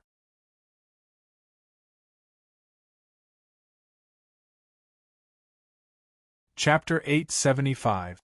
These two figures were White Yiksha and Vera. Holy White Dragon. White Yiksha slowly reduced her flying speed. The other party's aura gave White Yiksha, who was nervous at the moment, a very dangerous feeling. Right now, she was not the opponent of this dragon that occupied almost the entire magma lake. Not only that, the dragon gave White Yiksha a very unusual feeling. It was as if she was facing the whole world. At the same time, there was a sense of familiarity, as if she had seen it somewhere before. White Yiksha shook her head and stopped thinking about it. The most important thing now was, she had to determine whether this dragon was an enemy or a friend first. Villo is there, Vera said casually again and rushed over again. Wait a minute? Vera? White Yiksha felt a headache coming on. Vera was good at everything, but she was a natural airhead, which was quite helpless. In this helplessness, White Yiksha also sped up and flew over with Vera. White Yiksha, Vera, you're here. Wu Ming saw the two people coming and greeted them. Thou art a Villo? White Yiksha was shocked. It was not White Yiksha's fault for not recognizing Wu Ming. After all, although the aura of the follower's spiritual base and the aura of the main body were somewhat similar, Wu Ming's main body's aura was more unique. It was like the difference between tofu and stinky tofu. In short, this seemingly dangerous dragon in front of them was one of them. Vera has become so big. Vera excitedly flew around Wu Ming's big head and said, Is it very big? I think it's just right. Although Wu Ming did not have much awareness, his body had indeed grown a lot in the box court world. After all, he had fallen into the box court world since the creation of the box court. Although it had not reached hundreds of millions of years, it had been thousands of years, tens of thousands of years, and so on. In short, it could only be more and not less. And such a long time of settling down in exchange for Wu Ming's growth. At this moment, he was not much smaller than the 54545 outer sect. If he spread his wings that had been curled up, he would probably completely surpass this outer sect. As for how big an outer sect was, Wu Ming had no idea. Anyway, the box court world was very big. The diameter of the Earth was about 12,700 kilometers. From the North District to No Name, it would be 980,000 kilometers. Moreover, this was the distance from the North District to No Name. Moreover, Wu Ming's current body size could be freely controlled. Therefore, the size of his body was not very significant. Really, my heart has been taken care of during this period of time. It had to be said that White Yiksha, who was used to living a peaceful life, was a bit like an old man. Once he was stimulated, his heart would not be good. Just as Wu Ming was thinking this, White Yiksha instantly looked at Wu Ming. She had a nagging feeling that Wu Ming was thinking of something bad. Vera, on the other hand, saved the day. Villo, are you hurt? Vera, who had flown to Wu Ming's head, sat down on Wu Ming's head without holding back. I'm fine. Thanks to Az Dakaha, my body has been found. Also, Az Dakaha is already dead, Wu Ming said as he lifted Az Dakaha's corpse in his dragon claws. Back then, I thought that thou must be extraordinary. I didn't expect thy true identity to exceed my expectations. White Yiksha also approached Wu Ming and observed him carefully. At this moment, Az Dakaha was no longer that important. I have a feeling that I've seen thee somewhere before. Looking at Wu Ming, a sense of familiarity surged in White Yiksha's heart again. However, she just could not recall where she had seen Wu Ming. When White Yiksha said this, Wu Ming had some guesses. According to White Yiksha's experience, White Yiksha had probably existed when Wu Ming had fallen into the box court. White Yiksha at that time should have been called White Night King. Since that was the case, it was not strange that White Night King had sensed Wu Ming's aura. Perhaps my aura had leaked into this world at some point. After all, my identity is very special. Dragon of Origins. White Yiksha suddenly spoke. Wuming was shocked. He did not say anything, but White Yiksha had guessed it immediately. Although Wuming's expression did not change much and he did not answer White Yiksha's question, it was because of Wuming's appearance that White Yiksha was even more certain that her guess was correct. Don't be so surprised. It's not strange that I know about the Dragon of Origins. I'm one of the top 10 in the box court. White Yiksha smiled rather proudly. White Yiksha's words made Wuming fall into deep thought. It seemed that from the beginning until now, many people knew about the existence of the Dragon of Origins. Back then, Wuming's master, Skaha, had seen through Wuming's essence at a glance. Although that was related to Wuming's incomplete awakening, many people still recognized Wuming's identity later on. Although many knew of Wuming's identity because they had come into contact with the Black Origin soil, there were also those who knew of Wuming's identity without coming into contact with the Black Origin soil. Without exception, they were all high-level existences, such as gods. Back in the burning Winterwood City, although the twin goddesses' combat strength was very weak, they had seen through Wuming's identity just by coming into contact with Wuming. They had surrendered because of that. As a star spirit, White Yiksha had also recognized Wuming's identity. Perhaps that was the reason. White Yiksha seemed to have seen through Wuming's thoughts, so he spoke. It seems that you have something on your mind. After this matter, I have something to say to you. You will definitely like it. It seemed that White Yiksha wanted to discuss the problem of the power of origins with Wuming in detail. Wuming was naturally eager for this. He still hoped to obtain more information about the Dragon of Origins from an insider. After all, Wuming had never seen his own race. Wuming's hometown had been found. Now it was time to find Wuming's own race. Now we have to deal with the problem of absolute evil. As White Yiksha spoke, he landed on Wuming's dragon claw and arrived beside Az Dakaha's body that had yet to completely die. If you killed absolute evil, I'm afraid it won't be so easy to deal with, right? White Yiksha turned his head and looked at Wuming's big eyes. From the looks of it, White Yiksha also knew that the power of origins was a bug. According to Az Dakaha's last words, a new absolute evil might be born after Az Dakaha's death, but this absolute evil will no longer be Az Dakaha. Although he said that, Wuming didn't have a headache at all. It's indeed very difficult. White Yiksha fell into deep thought. She was the same as Wuming. She also had a headache over the world's actions. Look at how confident you are. Could it be that you have a good idea? With my strength, even if another absolute evil appears, I can still easily destroy it, Wuming replied in a deep voice. Indeed, with Wuming's nature of ignoring the box court's rules, all he needed to do was use powerful means to attack the new absolute evil. He didn't need to care about the restrictions brought about by absolute evil's identity. But that way, a new absolute evil will definitely be born, right? White Yiksha shook his head and denied it. That's why I'm not prepared to do that. Wuming shook his head. I have a better idea.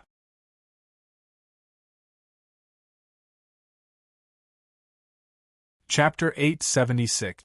However, at that moment, Vera, who had remained silent, suddenly spoke.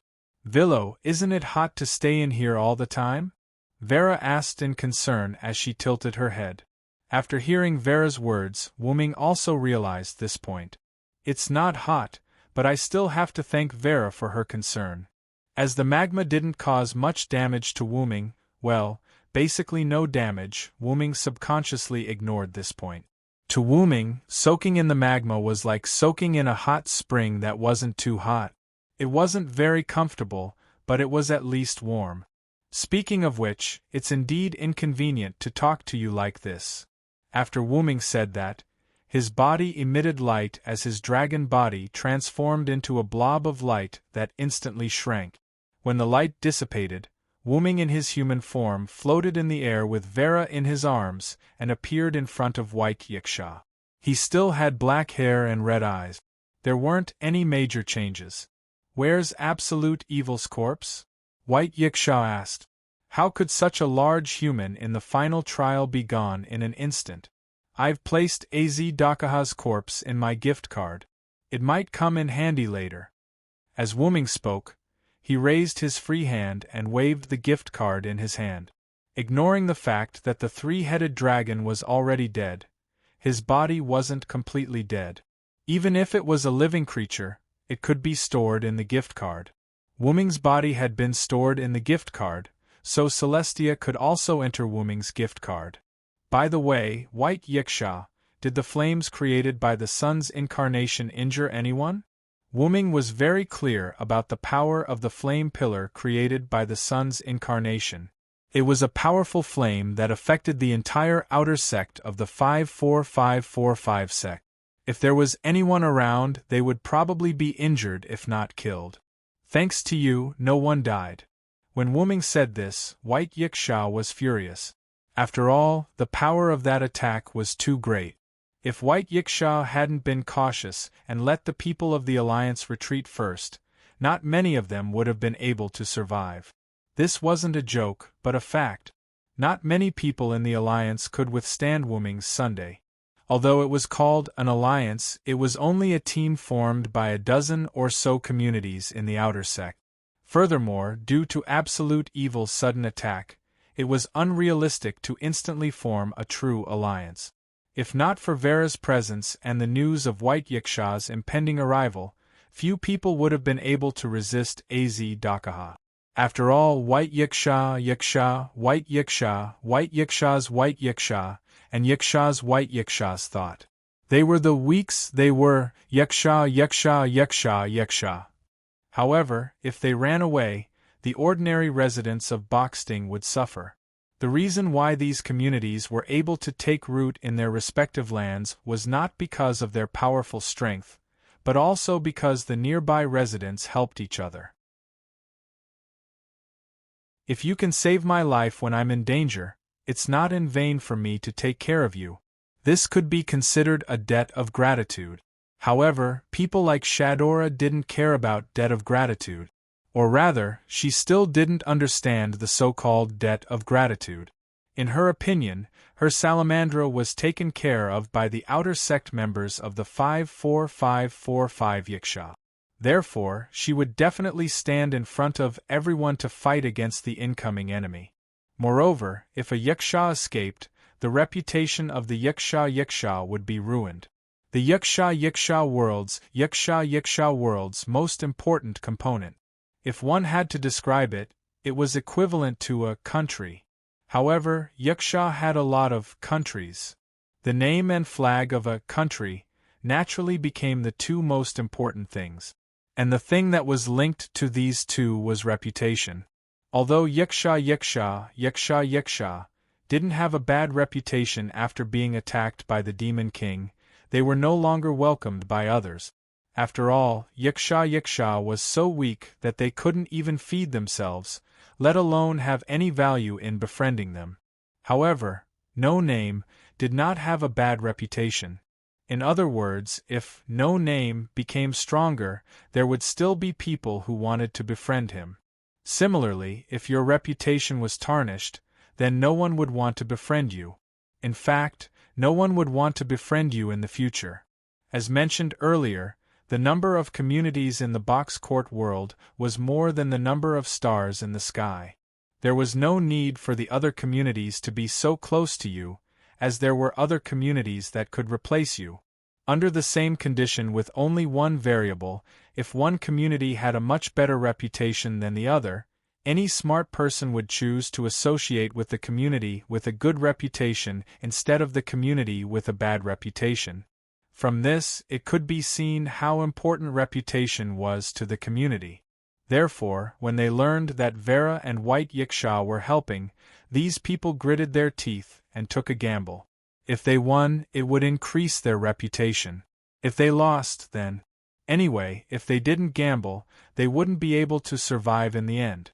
At the very least, these people were here. Since they were here, no matter what their mentality was, they were all family. As for his family, White Yiksha felt that it was fine as long as they didn't die. Since no one died, let's think of a way to restore the outer door of 54545. Wu-Ming looked at the surrounding magma. Not only was a large area of the outer door of 54,545 hollowed out, but it was also covered by magma of unknown depth.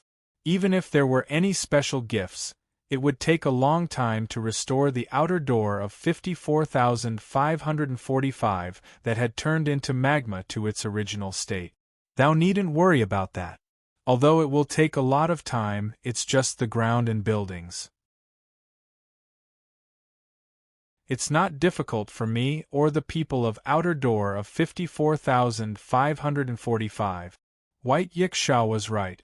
Although the resources in the North District were scarce, on the contrary, the North District had a large number of gifts that could be used for a long time. Some useful gifts could be used to remove the magma or directly transform it into the ground. The main point was that because of Wu-Ming's monstrous fire pillar, many people were dehydrated, burned, and unconscious. Many people are injured. If this drags on, no one knows if their lives will be in danger. At the moment, we don't have time to treat them. This was what troubled White Yiksha. Although the North District had many gifts that could be used for a long time, there weren't many healing-type gifts. Moreover, there were so many people. Fortunately, Az Dakaha was defeated. If these bug-like people were to fight Az Dakaha, they would probably be sending themselves to their death. Since it's because of me, let me help. Wu-Ming volunteered.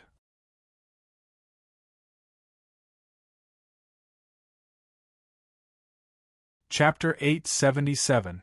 After Wu-Ming finished speaking, he fully released his mind power.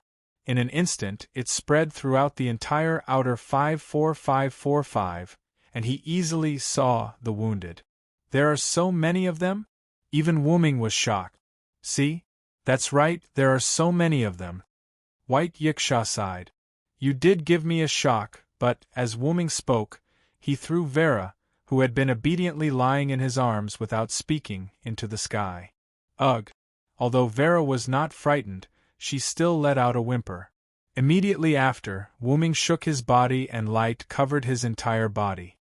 His body expanded greatly and turned back into a dragon's body, but this time, his body was much smaller than before. And Vera, who was thrown up high by Wu-Ming, just happened to be sitting on Wu-Ming's neck. Villo? Are you going to help the wounded? Vera, who was sitting on Wu-Ming's neck, held Wu-Ming's dragon horns tightly with both hands and looked at Wu-Ming with her head tilted to the side. Of course, although I did get a shock, this amount is still not a problem. As Wu-Ming spoke, he did not care about White Yiksha anymore. He flapped his wings and flew away. Really, since you're so confident, let me see. White Yiksha could only smile helplessly. Then, he slowly followed Wu-Ming. With Wu-Ming's current speed, it only took a few seconds to fly to the outer 54,545's realm wall. Wu-Ming looked at the half-melted realm wall and could not help but sigh. Even the realm wall can't withstand it. Looks like I went a little overboard, however. In this way, Wu-Ming had a further understanding of the power of his authority. Staying in the air, Wu-Ming looked down at the people below who were panicking because of his arrival. They really did not know that Az Dakaha had been killed. And Wu-Ming was emitting an extremely powerful aura, so it was inevitable that they would panic. However, this panic was only temporary. This was because Wu-Ming had already started chanting the spirit of words. Along with Wu-Ming's words, the pointer on the huge disc in Wu-Ming's heart suddenly pointed to the direction of 7 o'clock. The incarnation of vitality was instantly activated. Wu-Ming's whole body was exuding a strong breath of life. Then, Wu-Ming chanted a new incantation. In the disc in his heart, the second needle of the new needle pointed to the 6 o'clock direction. God says that humans are sinful. God said that humans needed to be purified. With this, you will bestow the torrential flood upon me. In the name of the Supreme King, I will grant the people of this world equal freedom. For a moment, the flood was also activated. The so-called flood was generally a natural disaster of God. In other words, the flood came from the sky, rain. The reason why it could become a flood on the ground was because the amount of rain was too much. Then, if the amount of rain was reduced, wouldn't it become normal rain? For example, now. The sun was still hanging in the sky, and there were no dark clouds, but the rain came out of nowhere. Drop by drop, it fell on the ground and fell on the people. The area was so large that it even affected the surrounding outer doors. Why is it suddenly raining? There are no clouds either? Is it the enemy's move? Is it the work of the wyvern in the sky? This group of people was noisy, and they began to look for tools to shelter themselves from the rain. Some even took out the gift of shelter. However, not everyone thought that it was an enemy attack. Some people who were guarding their unconscious companions found that their unconscious companions had woken up. Their originally red and hot bodies had calmed down, and their injuries were basically healed. Some people who were directly drenched in the rain found that their small injuries had disappeared directly. There were also people who were not injured. Although they were not injured, they were slightly tired, but after being drenched by the rain, their fatigue disappeared. There's grass growing? A sharp-eyed person suddenly saw a blade of grass rapidly growing out of the ground. The fresh leaves were verdant and full of life. Following that, someone shouted, "This rain is full of vitality." It was not known who had a special gift, but he directly used the gift to test the rain and found out that the rain contained a lot of vitality. All kinds of phenomena made the people unable to react, but that person's words were like the last straw that broke the camel's back, making the people explode. The people who were originally sheltering from the rain no longer sheltered from the rain and directly ran into the rain. The people who took out their grace to block the rain silently put it away with their faces flushed red. The unconscious and injured people were also pushed to the open space where there was no shelter and were drenched in the rain. Looking at the people who were constantly moving below, Wuming couldn't help but shake his head. They didn't know whether the enemy was destroyed or not, but they were still so excited because of the rain of life. Sure enough, most people were a bunch of crooks. However, there were still people who were still vigilant, such as Shadora. Although Shadora and Salamandra were also receiving the baptism of the rain of life, Shadora was still constantly giving orders, such as taking care of the injured and paying attention to the investigation, and so on. Villow's ability? At this time, Vera, who was riding on Wuming's neck, also opened her mouth because she was also in the baptism of the rain of life. The power obtained from killing a god is not worth mentioning. Wuming said rather modestly, "The vitality and recovery brought by the incarnation of vitality, fused with the incarnation of flood, to help the injured recover in the form of rain. It was a very simple use of the power." However, Vera didn't think that it was really not worth mentioning like Wuming said. Not to mention other things, this gift that could restore the vitality of so many people, Wuming casually used it, and it didn't seem to be at full strength, nor was it a one-time use. This was already very surprising. Not to mention, Wuming's reign of life affected several outer sect members. Wuming was also very helpless about this. This group of people in the Alliance originally surrounded the outer sect of the 54545.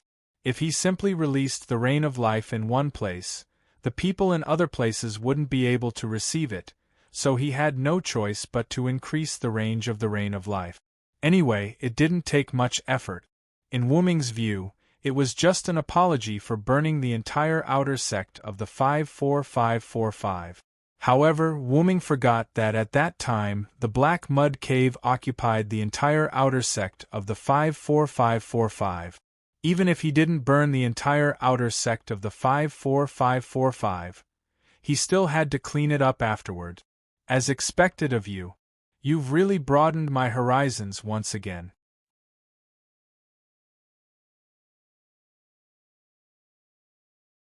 Chapter 878. The person who spoke was naturally White Yiksha, who had followed behind. Speaking of which, Villo, you're really omnipotent. White Yiksha crossed her arms as she floated beside Wuming. She was also receiving the baptism of the rain of life. The last trace of her mental exhaustion had also completely disappeared. This rain of life is enough to heal all the injured. I'll take my leave then. I won't be participating in the reconstruction of the outer sect of 54,545. After all, there were still many things to deal with. After Wuming finished speaking, he flapped his wings and flew into the distance. Hey! Why don't you leave Vera behind? White Yiksha roared in annoyance. Vera can't help much anyway. It's not like she's missing. Wuming's voice came from the sky. Immediately after, black-purple ripples appeared.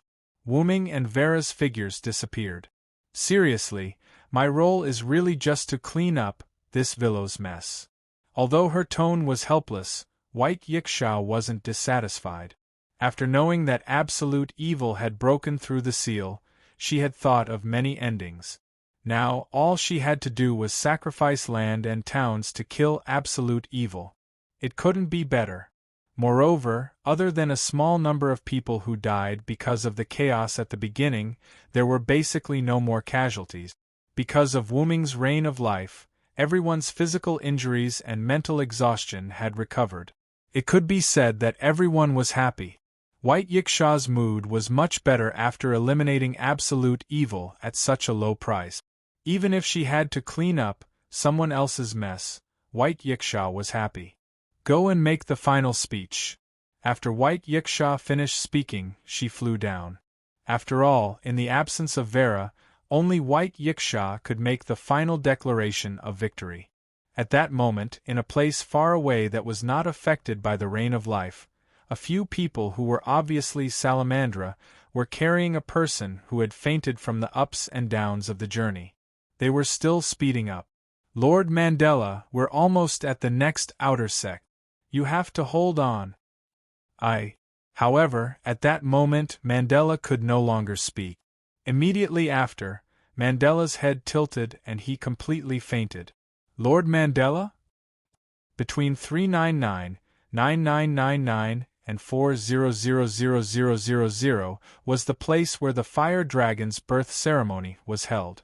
As they had confirmed that absolute evil's doppelganger had completely disappeared, the restoration work had already begun. Whether it was the ground or the houses, they were all being restored by professionals with their blessings. The undamaged bell tower was the fastest to be repaired. At the highest point of the bell tower, dark purple ripples appeared, and Wuming, who had already transformed into his human form, emerged with Vera in his arms. Wuming sighed as he gently put Vera down. Previously, Wuming still had business to attend to, so he didn't pay much attention to Vera's body. Now that he had relaxed, Wuming realized how ridiculous Vera's body was. Where is this? Vera had some impression of this place because Wuming had asked Vera to wait for him here. Sorry, I've never been to the northern district before. I'm only familiar with this place. Sitting on the edge of the bell tower, Wuming took a deep breath and exhaled.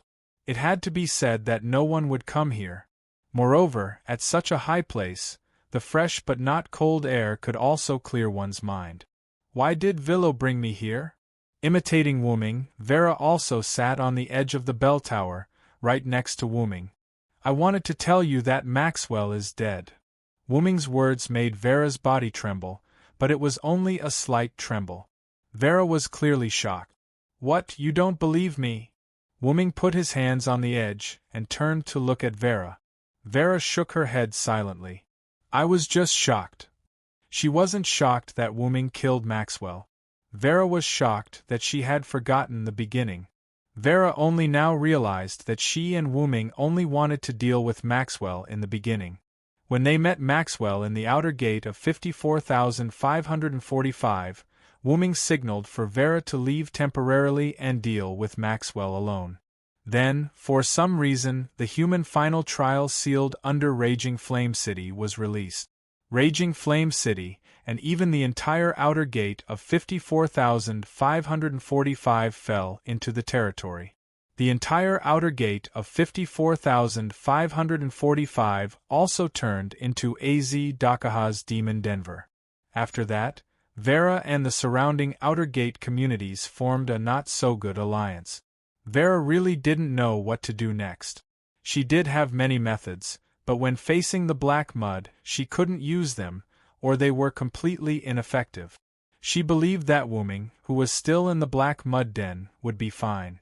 She had no basis, just pure trust. From the beginning, when Wu Ming was willing to help Vera deal with Maxwell, Vera also began to trust Wu Ming.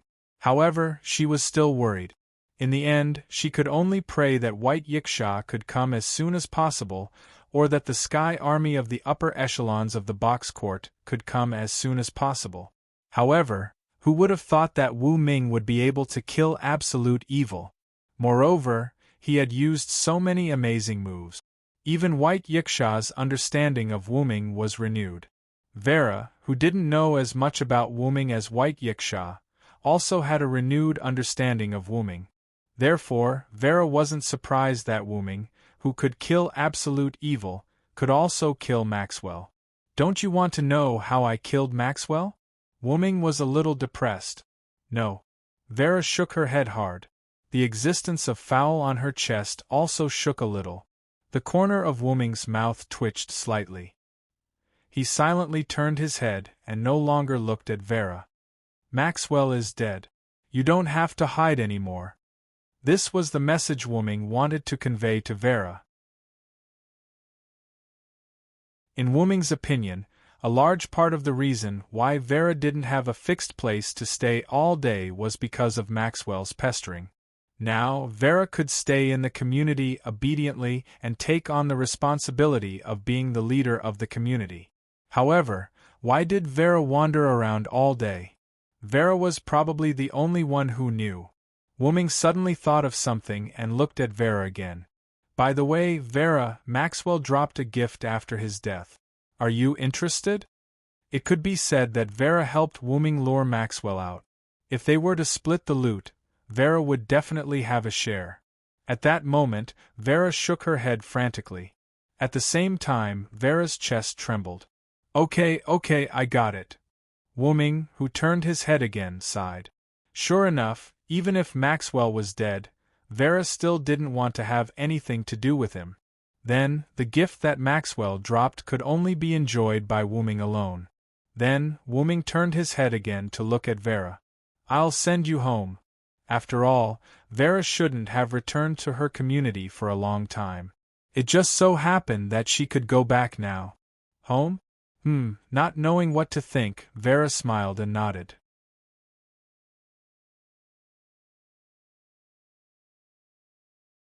Chapter 879. Inside the inherent enchantment of the Staff of Anzavulgan, the 7th floor, the lava zone. Galgi sat alone on a higher rock with his eyes closed as if he was resting. Although the terrain was higher, the rock was still slightly red due to the temperature of the lava zone.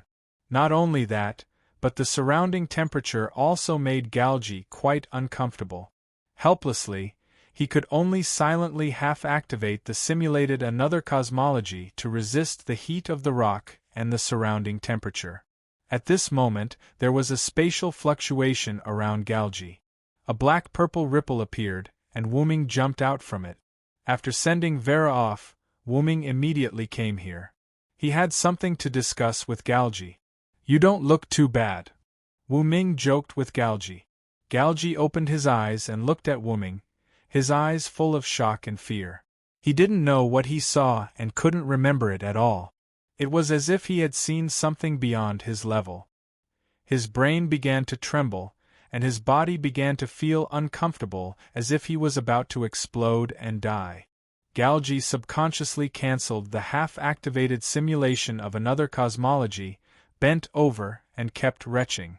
"Ugh, If Galji had the courage to resist Wuming before, then he had no thoughts of resisting the current Wuming. Would ants try to kill Earth? Ants didn't have such thoughts at all. They didn't even realize what Earth was. At this moment, Galji was somewhat similar to an ant. However, this ant realized what Earth was, so he couldn't resist at all. Moreover, it was as if understanding what Earth was beyond the scope of understanding for an ant like him. Galji's body couldn't bear it and was about to explode. Wuming silently frowned when he saw Galji like this. Why is Galji so rude? He vomits as soon as he sees someone. However, what Wuming didn't know was that the reason why Galji was like this was because the half-activated simulated cosmology allowed Galji to see the high-level Wuming. If Galji fully activated the simulated cosmology, he would probably explode on the spot with just a glance. Wuming was a little unhappy at this moment. He didn't care about Galji and let him retch alone. Galji retched for a while and spat out some unknown liquid, which was instantly evaporated by the high temperature of the lava field. Then, Galji tried to raise his head again and look at Wuming. Sure enough, after canceling the simulation of another cosmology, Galji's feeling of looking at Wu Ming again was not much different from before. Galji himself also understood that it was probably the simulation of another cosmology that allowed Galji to glimpse a corner of Silent Cry's true self. After adjusting his state of mind, Galji stood up with a respectful attitude. At this moment, Galji no longer had any thoughts of resisting Wuming. Are you okay? Wuming looked at the strange Galji and was puzzled. Why is he so respectful after vomiting? I'm fine, Sir Villo. May I ask what happened to absolute evil? Galji looked at Wuming respectfully. Az Dakaha is dead. Wuming wasn't used to Galji's attitude. Wuming turned his head and didn't look at Galji. He really is dead. Galji wasn't surprised, as if he took it for granted. This puzzled Wuming. You killed him, didn't you? This piqued Wuming's interest. Galji clearly knew that humans wouldn't be killed by non-human existences in the final trial, and this information was given to Wuming by Galji. So why was he so sure that Wuming had killed Az Dakaha? How so? Wuming asked. The aura you give me now is very different. There was a hint of seriousness in Galji's respectful eyes, as if he wanted to get to know Wuming all over again. Right now, I don't have any thoughts of resisting you at all. It was mainly because of the half-activated simulated cosmology that Galji saw some existences in Wuming that he couldn't understand and couldn't bear. After all, Galji had been considering whether to fully activate the simulated cosmology to kill Wuming immediately after Wuming appeared. In the end, he had almost died. Galji now understood why Wuming dared to leave him alone. It was because Wuming had that kind of strength. The corner of Wuming that Galji saw could completely reflect Wuming's strength. Even if the simulated cosmology was the power of a universe group, it couldn't instantly kill a bug like the root dragon. At most, it could only cause some damage. After all, it must be known that Galji was able to see those things just now because of the simulation of another cosmology. Since he was able to see the truth of silent wonder, it would at least have some effect. But it was probably only a little. Moreover, if Galji really used the simulated cosmology to launch a sneak attack on Wuming, today would probably be his death anniversary. I was indeed the one who killed Az Dakaha. Wu Ming had no intention of hiding it. Instead, he openly admitted it. But Wu Ming didn't say how he killed Az Dakaha. However, Galji didn't need Wu Ming to tell him.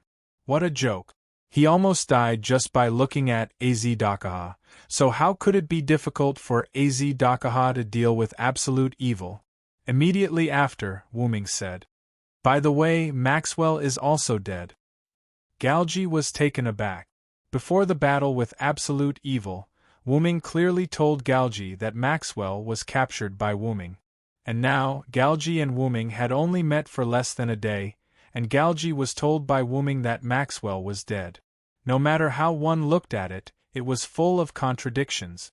But immediately after, Galji calmed down. Logically speaking, Wu-ming wouldn't lie about such a thing. In other words, Maxwell died during this period of time, or Wu-ming immediately executed Maxwell after killing Az Dakaha. The correct answer was that Maxwell died during this period of time. The boon game that Wu-ming set up for Maxwell was to defeat the host in a specified location and time. After Galji killed Wu-ming's clone with another cosmology, Wu-ming created another clone and got it to accompany Maxwell while he went to look for Galji. At that time, Maxwell wasn't dead yet, so Wu-ming wasn't lying when he told Galji and the others that Maxwell was captured by me. And now, Maxwell was naturally executed as a death penalty by the boon game. Not to mention that Silent had already left, leaving behind only a doppelganger. Maxwell couldn't even beat a doppelganger. Silent's doppelganger watched as Maxwell gradually went crazy due to the approaching death. In the end, it was punished by the bestowment game, turning into light and disappearing. And the reason why Galji calmed down was naturally because he realized the problem. Based on the indescribable truth that he saw about Wu-ming, how could the current Wu-ming not be able to kill Maxwell?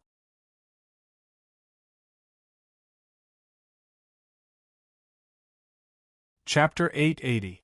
Moreover, as Vera had previously understood, Wu-ming was an existence that could even kill humans in the final trial.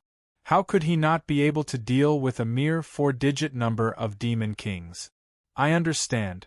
Thank you, Sir Villo, for helping me get rid of Maxwell. Galji respectfully thanked Wu-ming. After all, Maxwell was someone sent by the higher-ups to monitor them, and Galji wanted to get rid of him as soon as possible. Do you know the secret of Maxwell's immortality? Wu-ming suddenly asked Galji. Galji revealed an expression as if he already knew. Sir Villo, I know the power in Maxwell's body. It's the power of the third perpetual motion mechanism from the future. So you do know. Wu-ming said as he waved his hand, and a small ball of light filled with a strange light appeared in Wu-ming's hand. The ball of light emitted a strange light that seemed to be constantly moving. This was the source of Maxwell's power that Galji had mentioned, the third perpetual motion mechanism from the future. Wu-ming didn't know much about science. When Wu-ming arrived at the 5th floor of Nazalik and his doppelganger handed the ball of light to Wu-ming, Wu-ming was still confused. The appraisal of the third perpetual motion mechanism was done by Collis. Collis had a large amount of information stored in her database, and with her processing system, as well as Collis' highest-grade magic attire, as well as the influence of her origin power, Collis could easily do this. Moreover, Collis had also made the same judgment on the already dead Maxwell. Maxwell was a hypothetical, humanoid demon, or similar mechanism proposed by the British physicist James Clerk Maxwell that could detect and control the movement of a single molecule. Later generations called it a hypothetical spirit or demon. Maxwell was a demon born from a paradox that was denied from the beginning, so he naturally didn't have a physical body. As a hypothetical demon born from this paradox, his strength couldn't even withstand a slightly stronger physical attack. But because of the third perpetual motion mechanism, Maxwell combined it with his own characteristics of not having a physical body to be able to produce himself infinitely and resurrect instantly after death. However, even with the perpetual motion mechanism, Maxwell couldn't resist the rules of the box. Maxwell was successfully killed by Wu-ming using the gift game, and the perpetual motion mechanism naturally became the dropped item that killed Maxwell. After all, this third perpetual motion mechanism wasn't Maxwell himself. According to Collis, the third perpetual motion mechanism was a byproduct of Maxwell. In that case, could Maxwell, who could freely control Absolute Evil's doppelganger, have something to do with Absolute Evil Azidakaha? However, after having this thought, Wu-ming immediately stopped thinking. In any case, those two fellows had already been killed. What was the point of pondering over this? After Maxwell died, he dropped this ball of light. Wu-Ming wasn't afraid that Galji would snatch it away, so he openly showed it to Galji. "Congratulations, Sir Villo." Galji smiled as if it was from the bottom of his heart, and this made Wu-Ming feel quite awkward. "But I presume that you don't need this now that you've fully recovered, right?" Galji's words had a hidden meaning. "You've already guessed it." Wu-Ming wasn't surprised. Galji's fully recovered referred to Wu-Ming's recovery of his body. Galji had seen Wu-Ming before, or rather, he had seen Wu-Ming wrapped in black mud.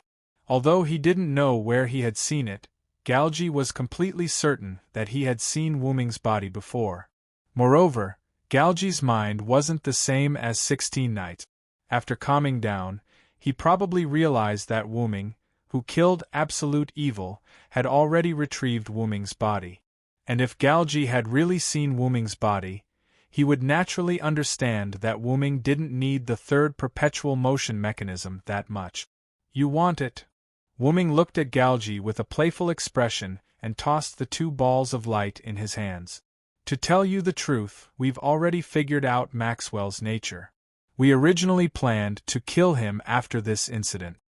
Galji's words implied that the perpetual motion mechanism was something that they had long planned to use, but who knew that it would be intercepted by Wu-Ming halfway. "So, you want to continue the deal with me?" However, Wu-Ming was amused by his own words. "I'm afraid you haven't realized the situation you're in, Your Highness." Although all of Galji's subordinates addressed Galji as Your Highness, it was rather ironic for Wu-Ming to say these 2 words. "Putting aside the fact that your another cosmology is useless against me, even if you have other trump cards, do you think they will work on me?" It wasn't that Wu-Ming was arrogant, but his body had experienced countless years of accumulation in the box court world. Even though it was still underage, it was only a step away from adulthood. In Wu-Ming's knowledge, an adult origin dragon and an underage origin dragon were 2 different species. If an underage origin dragon was considered a living creature, an adult origin dragon was no longer a living creature. As for what it was, Wu-Ming would only know after he became an adult. All in all, even though Wu-Ming wasn't an adult origin dragon, Wu-Ming, who was only a step away from adulthood, was no longer the same as before. Wu-Ming was so powerful that even Wu-Ming, who had returned to his body, was taken aback. If Wu-Ming's strength were to be classified according to the box court world strength, Wu-Ming's strength would definitely be in the double digit. As for why it wasn't in the single digits, it was because, firstly, Wu-Ming wasn't sure about the strength of the single digit.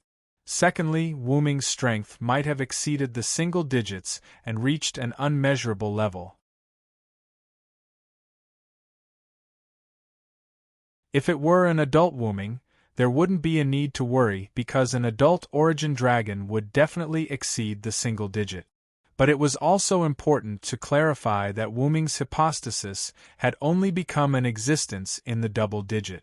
In other words, he had completely embodied the hypostasis that an origin dragon should have, unlike before, when any random person dared to provoke Wu-Ming. Of course, Wu-Ming had always subconsciously concealed his hypostasis, but Wu-Ming didn't realize it. After all, whether it was the world that Wu-Ming lived in or everyone in this world, their hypostasis was lower than Wu-Ming's. If Wu-Ming completely released his aura, anyone who sensed the aura of a higher hypostasis would die instantly. At that moment, Galji became extremely respectful. It was precisely because he had glimpsed Wu-Ming's hypostasis when he activated the simulation of the another cosmology that he survived. But it was also because of this that Galji was completely convinced by Wu-Ming. At the very least, Galji would never go against Wu-Ming again in the future. He didn't even have any thoughts about it anymore. This came from the bottom of his heart like a different kind of curse. Therefore, Galji wouldn't make any more deals with Wu-Ming.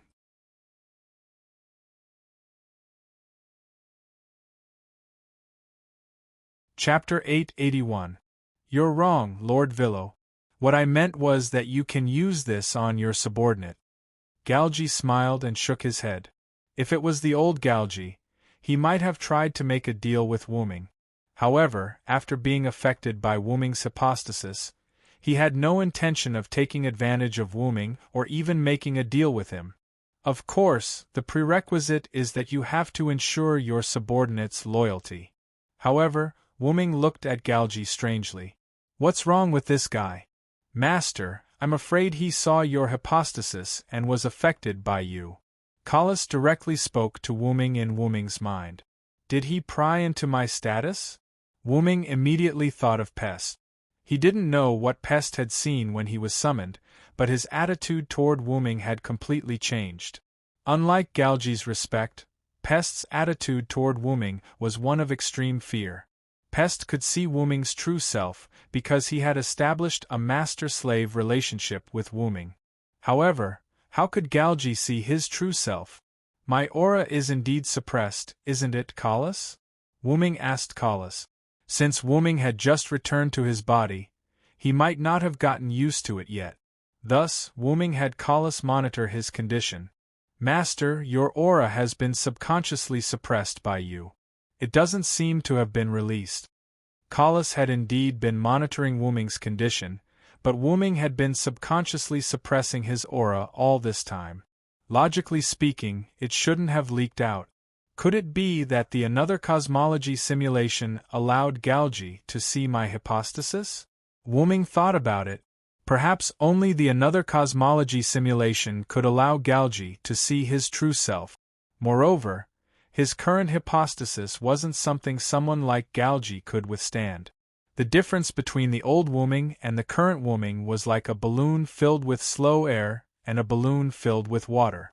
As long as the balloon didn't burst, the latter's fall from a high altitude was more lethal than the former's. If Galji had looked at him for a while longer, he might have really died. But now Galji seems to be very respectful toward me. Wuming had an idea. Galji.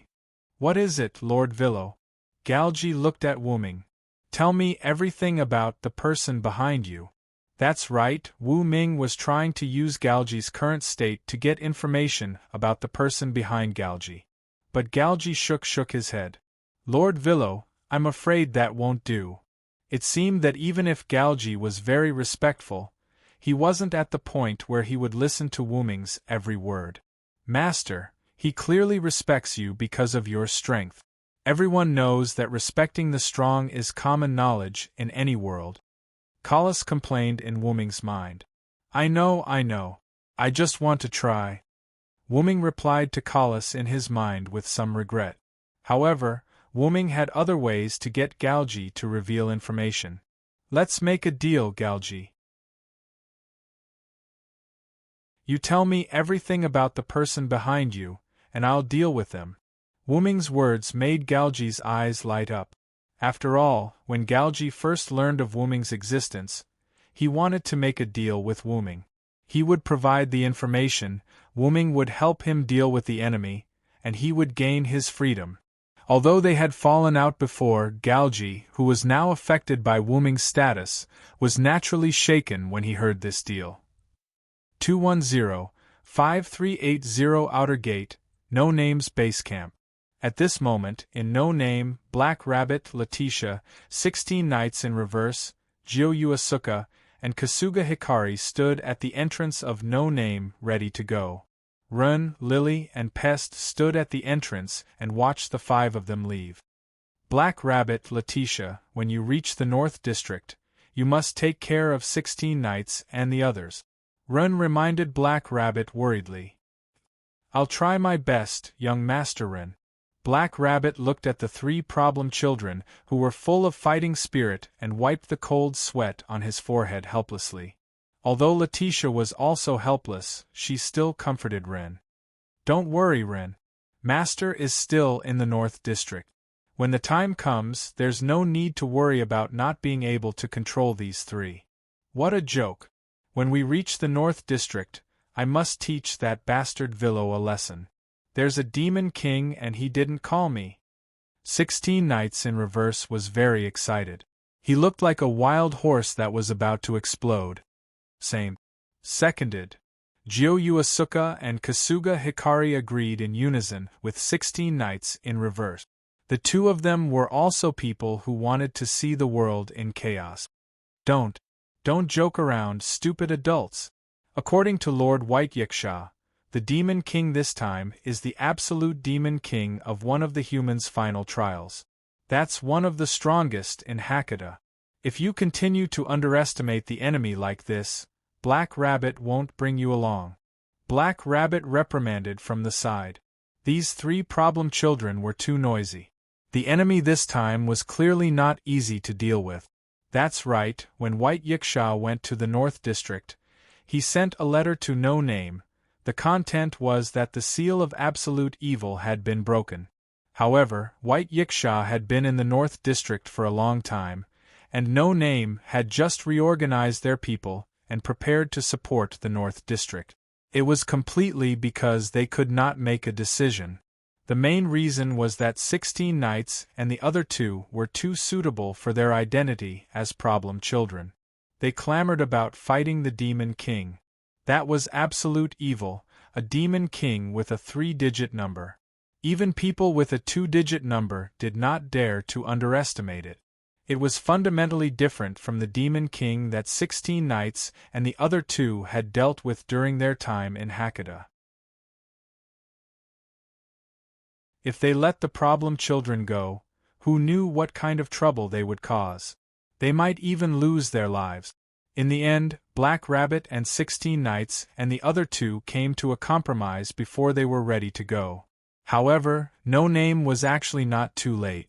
White Yiksha wrote a letter to tell No Name that it was only because Wuming was fighting against absolute evil in the North District.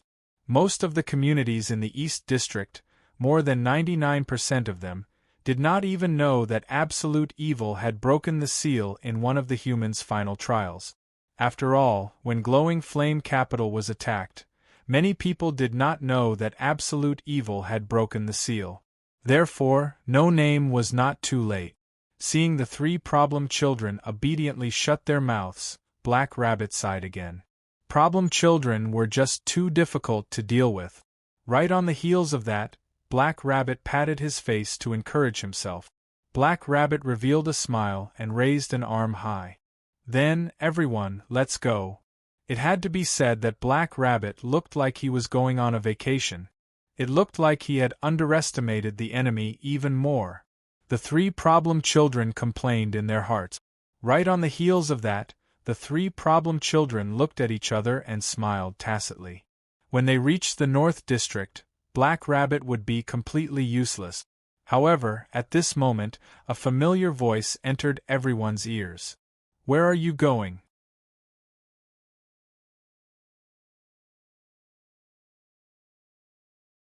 Chapter 882. Everyone turned to look at the source of the sound and saw Wuming standing there, his face full of confusion. Wuming had just returned to No Name when he saw the other members of No Name about to go on a long journey. How could he not be confused? Villo, mister! The members of No Name screamed as if they had seen a ghost. What's wrong? Everyone shouted in unison, causing Wu Ming to be stunned for a moment. What the hell happened? Mr. Villo, weren't you fighting against Absolute Devil King in the North District? Black Rabbit's ears twitched, looking confused. I killed the Devil King, and then I came back. Wuming's tone was very calm, as if he was saying, I came back after eating.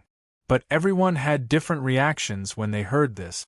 Ren and Black Rabbit were shocked, Restia was proud of Wuming, the three problem children were unhappy, and Pest was indifferent.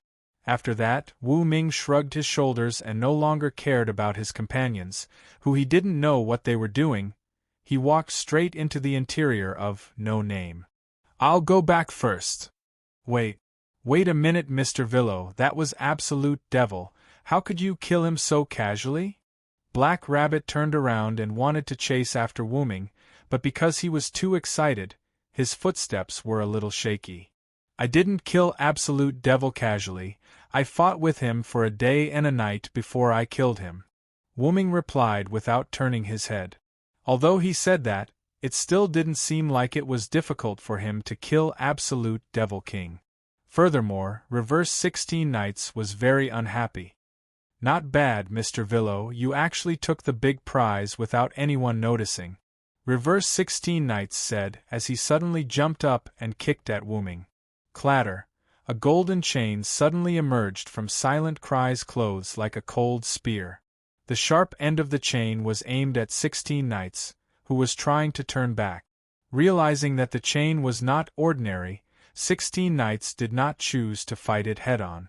Instead, he changed his movement in mid-air and kicked the chain directly. Bang!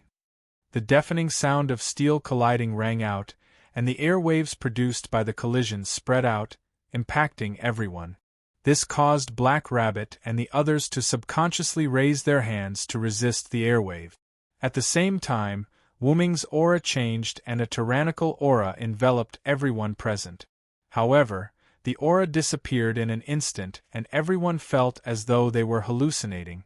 In the next second, the originally rigid chain became like an extremely resilient steel whip, ruthlessly lashing towards 16 Knights who had yet to land on the ground.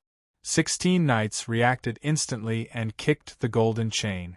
With the help of the reaction force of the golden chain, he jumped back into the air and did a 360 degrees spin before landing steadily. Everyone looked at Wu Ming and 16 Knights in a daze. They could not tell whether the terrifying aura just now was an illusion or real. However, because the terrifying aura appeared for less than a tenth of a second, no one could tell whether it was real or an illusion. You've become stronger, Villo. Reverse 16 Knight's face was filled with an excited smile. He was excited that Wu Ming, a strong opponent, had become stronger. Just as you saw, I accidentally found my body, so my strength is naturally different from before. After comforting Enkidu, Wu Ming put the chain back into his sleeve and turned to look at everyone. So, Mr. Villo found his body? That's great, congratulations. Black Rabbit subconsciously felt happy that Wu Ming found his body. However, Black Rabbit immediately reacted. Wait, that's not the point. Don't fight in front of our community. Black Rabbit rushed towards Reverse 16 Knights in a frenzy, trying to subdue this problematic child who started the fight. Stop, Black Rabbit, I won't fight anymore. However, Reverse 16 Knights stopped Black Rabbit with words. Villo has become beyond my imagination. I can't beat him now. Reverse 16 Knights shook his head silently. Huh! Black Rabbit, who came to Reverse 16 Knights' side, made a strange sound. Reverse 16 Knights, this problematic child, actually admitted that he was not a match for Garen and stopped the fight? Did the sun rise from the west? The truth was not as exaggerated as Black Rabbit thought. It was just that Reverse 16 Knights was more aware of Wu Ming's strength than the others. When Enkidu helped Wu Ming block Reverse 16 Knights' attack, Wu Ming subconsciously wanted to fight back. However, he did not control it well and almost used his full strength. After all, Wu Ming and Az Dakaha were fighting too intensely. During that one day and one night of fighting, although Wu Ming did not really use his full strength, every move he made was not casual either. It might not be strong for Az Dakaha, but for the people in the middle and lower levels of the community, it was a very strong move. In short, Wu Ming was used to fighting seriously. When faced with Reverse 16 Knights' greeting kick, he almost became serious. However, even so, Reverse 16 Knights was still aware of the difference between the two of them. He was no match for Wu Ming now.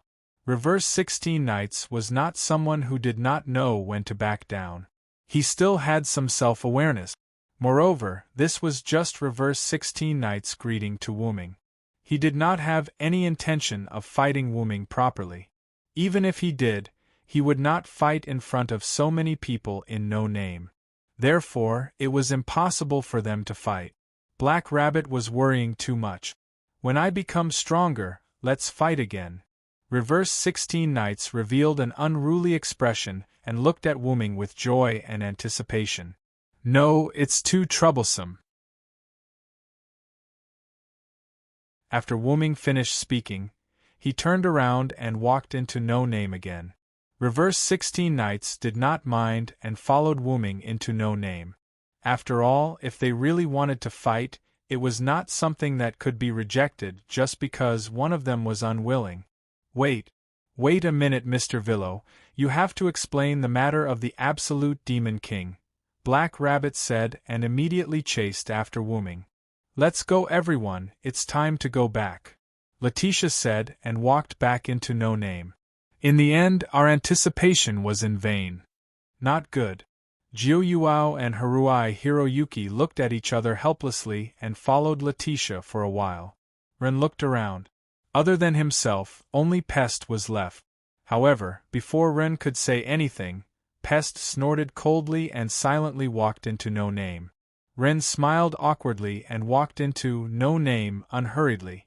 As the leader of the community, Ren successfully became the last member to enter his community.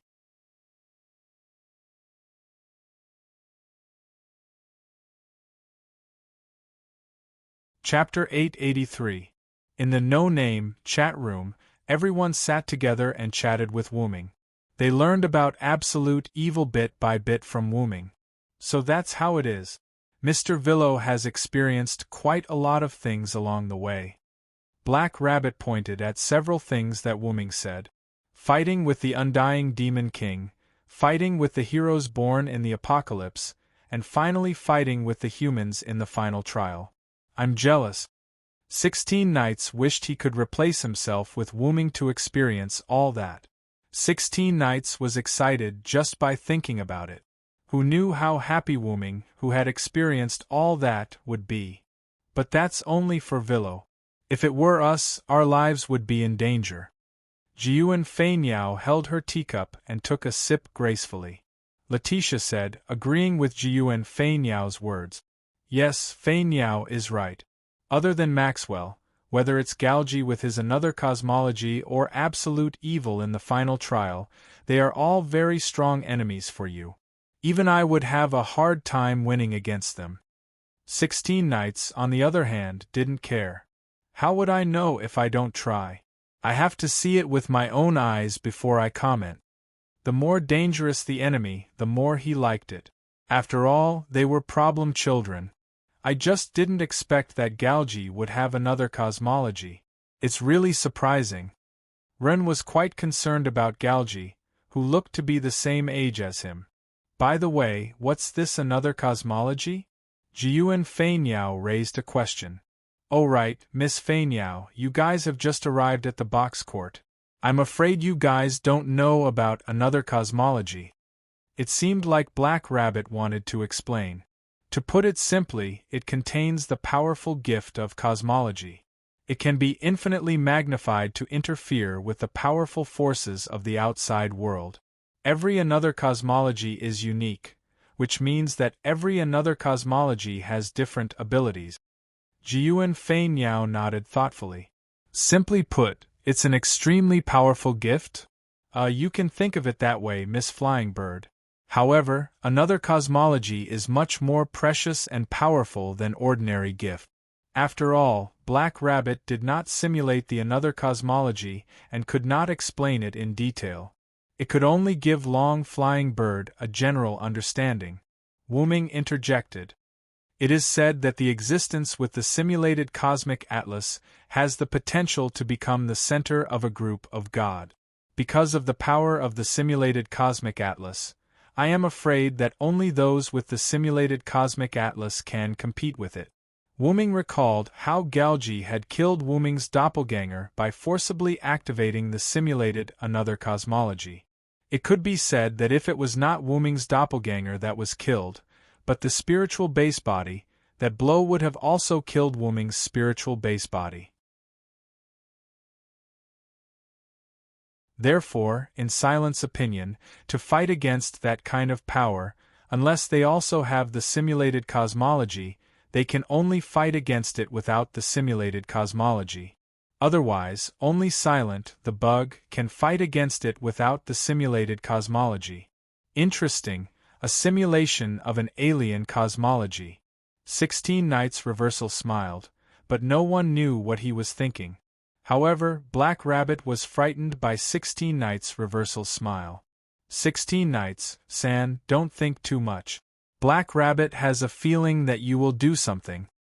Black Rabbit said as he looked at Jiuan Fei Niao and Haruai Bu Yao. Really, these problem children were too good at causing trouble. Black Rabbit had to be prepared for a rainy day. Then, Black Rabbit noticed that Haruai Bu Yao seemed to be thinking about something. Miss Bu Yao, what's troubling you? Although they were problem children, they were all companions. Black Rabbit was happy to help his companions solve their problems. I'm a bit concerned about the griffin Vilo mentioned. Haruai Bu Yao hugged Sanmao Cat and said the reason for his deep thoughts. Is it the genome tree on the griffin? Wuming guessed the reason for Haruai Bu Yao's concern. This was something that Wuming mentioned before. Yes. Haruai Bu Yao nodded. The genome tree was a gift from my father, and according to what Vilo said, the genome tree on the griffin seems to be almost complete. In this way, Haruai Bu Yao had to guess whether the griffin was related to his father. That's easy. Just ask the griffin. Wuming said casually. Everyone was shocked. But, Vilo-san, can you find the griffin? Black Rabbit was puzzled. Of course I can.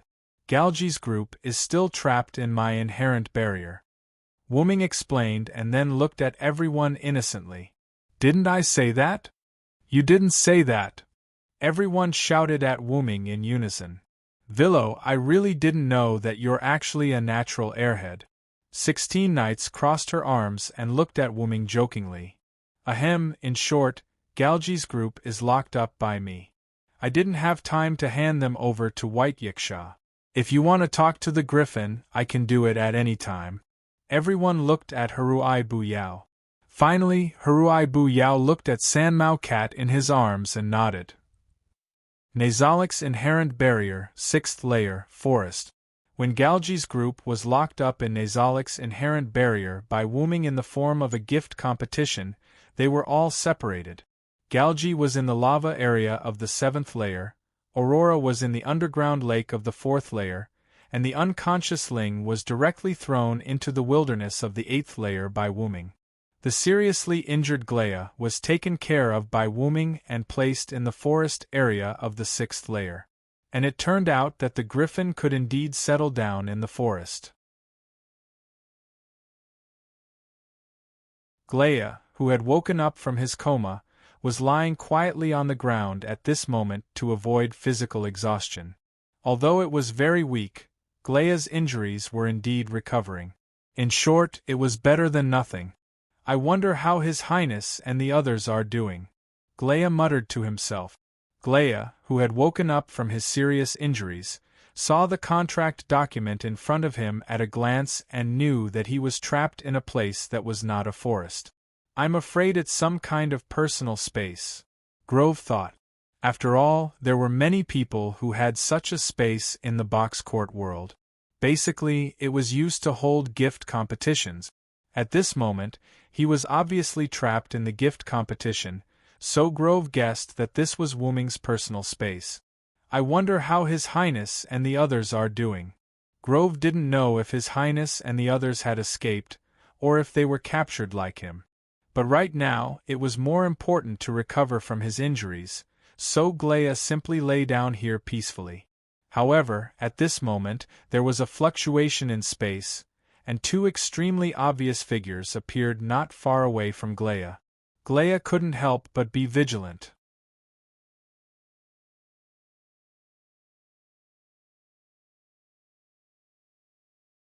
Chapter 884. Vilo. Glea, whose eyesight was much better than humans, saw the two people walking towards them at a glance. The one in front was Wuming. Supporting his body that had not fully recovered but was almost able to fight, Glea stood up, and a fighting spirit emanated from him. Although Glea's wings had not recovered yet, he had enough time to rest, which allowed Glea to have the power to fight. What, Glea, do you still want to fight me? Wuming, who was walking in front, did not release his aura to intimidate Glea. Instead, he snapped his fingers lightly. In an instant, the ground where Glea was standing cracked slightly, and chains rushed out one after another, throwing all of them onto Glea's body and tightly entangling him. Glea, who did not react in time, instantly fell to the ground because his limbs were all tied up. Damn it! Glea raised his head and looked at Wu Ming rather unbearably. Galji and the others are fine, I just locked them up. You should be honest, I don't want to do anything to you, but I will still hand you over to White Yiksha after this. Wu Ming walked in front of Glea and patted his griffin's head. Up to you. Glea could not beat Wu Ming anyway, and he was now a prisoner, so what could he do? I came to see you this time because I have a companion who is quite interested in you. You can talk to her. Wu Ming said, and Haruai Hibaku walked past Wu Ming from behind and came to the front. Hello, Mr. Glea Grove. The quiet girl holding the three-furred cat took the lead to greet him. Hello, little girl. Grove responded to Wu Ming. Let's not talk about Wu Ming first, at least the little girl in front of him looked pretty good. I'll leave first, Grove. If you're done talking, knock on the chain and I'll come and pick you up. Wu Ming had no intention of listening in, so he left after instructing Haruai Hibaku. Haruai Hiroyuki nodded, then looked at Grove again. My name is Haruai Hibu. Do you know this? Haruai Hibu said as he took out the pendant hidden in his clothes. Could this be? After leaving the 6th floor, Wu Ming arrived at the 7th floor, which was Galji's floor. Sir Villo, what do you think? Galji, who was sitting on a rock that was colder than other places, immediately stood up when he saw Wu Ming. Wu Ming helped Galji find a rock that was not so hot. Galji did not need to keep the another cosmology on to prevent the heat. After all, if he accidentally glanced at Wu Ming when the another cosmology was half turned on, it would definitely be uncomfortable. I haven't done anything to those people yet. It'll take some time, but I'll deal with them in a way that won't put the blame on you or me. After Galji told Wu Ming everything he knew about the people behind him, Wu Ming did not immediately make a move on those existences. First of all, Galji had never really come into contact with the higher-ups. The people he came into contact with were people who were not at the highest level. At most, they were at a higher level than Galji. Even so, Wu Ming was very sure that some of the gods in the upper levels of the box court were behind this. However, because he did not know which gods were behind this, Wu Ming could only make a move on the people Galji knew. After finding these people, Wu Ming would slowly dig out the people behind these people. However, these people's whereabouts were always unpredictable.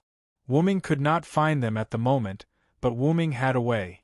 After returning to the root, Wu Ming could use the root's authority to find people in the box court. By then, they would not be able to escape. Oh? What is it?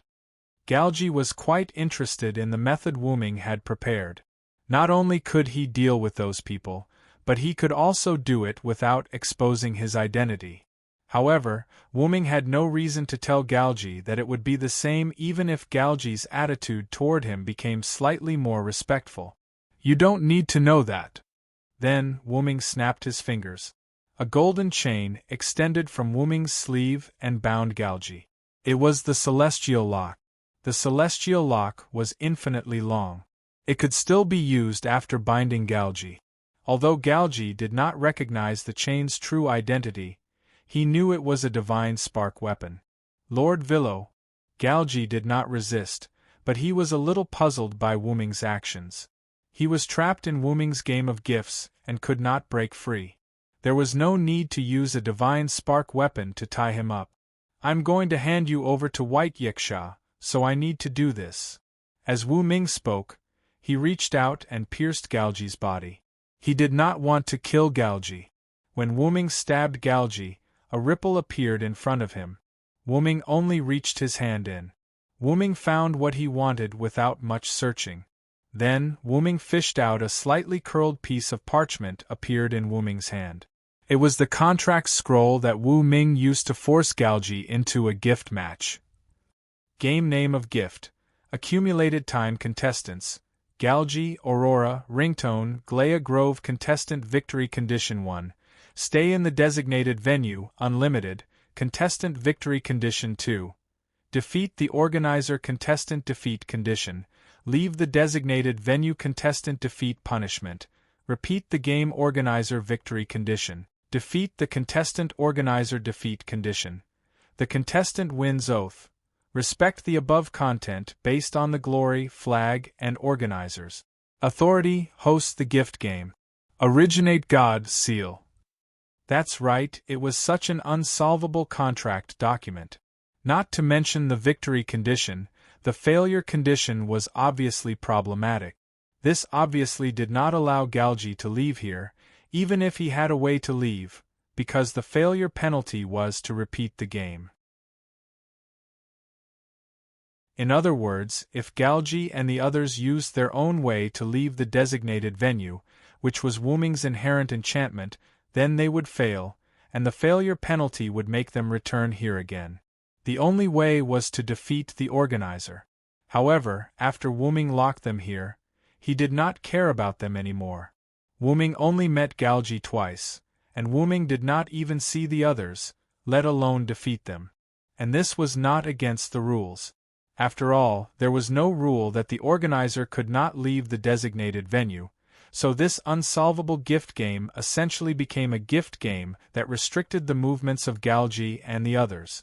And now, Wuming wanted to destroy this gift game. Kaka. Wuming condensed a power that Galgi did not recognize in his hand, and the soft parchment made the sound of a hard object shattering.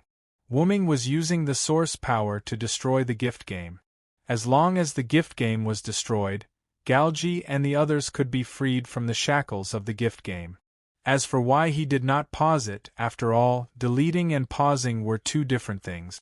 After Wuming handed Galgi over to White Yiksha, he did not want to care about them anymore, so Wuming chose to destroy this gift game directly. Crack!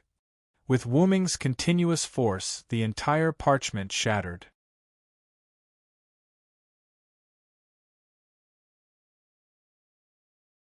Chapter 885.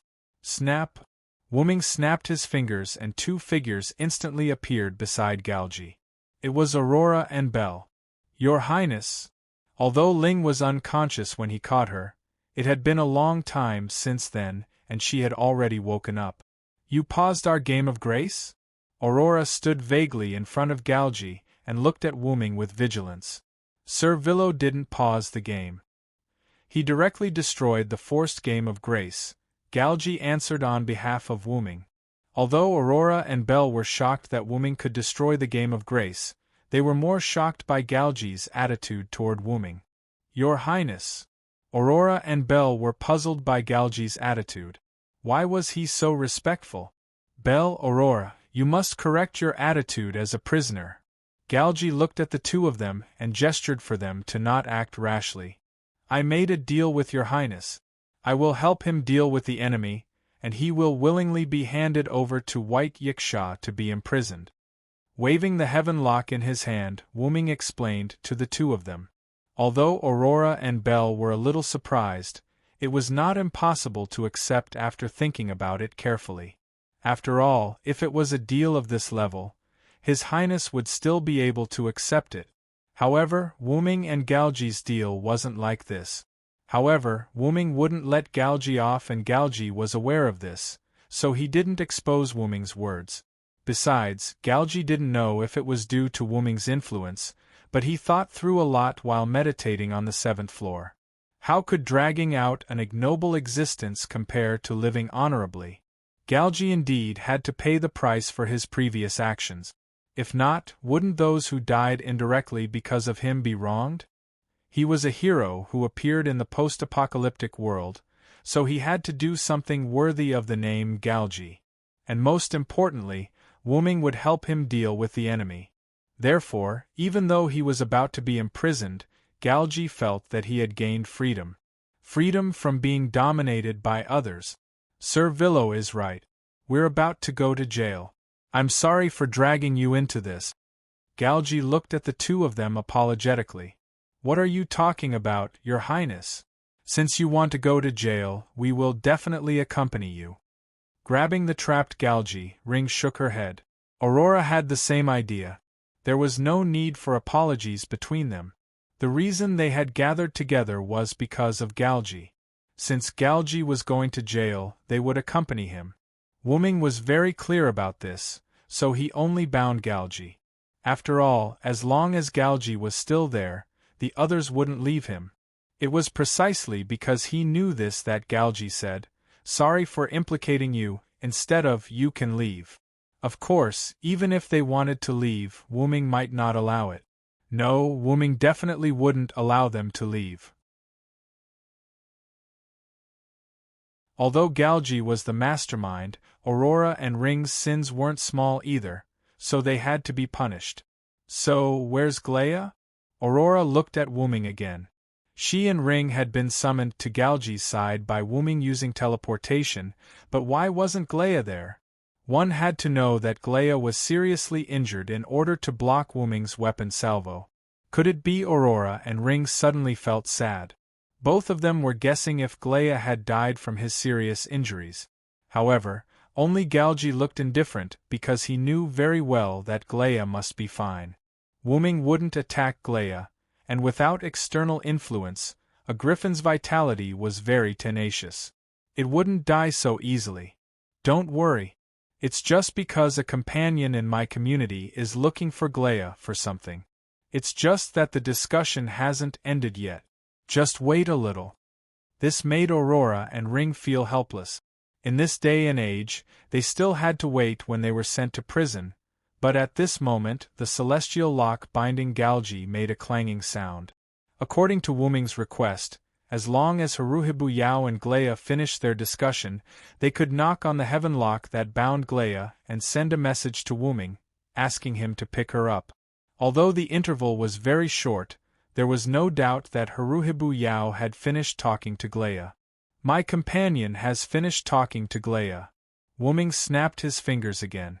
In an instant, the surrounding scene suddenly changed, and everyone came to a forest. Your Highness!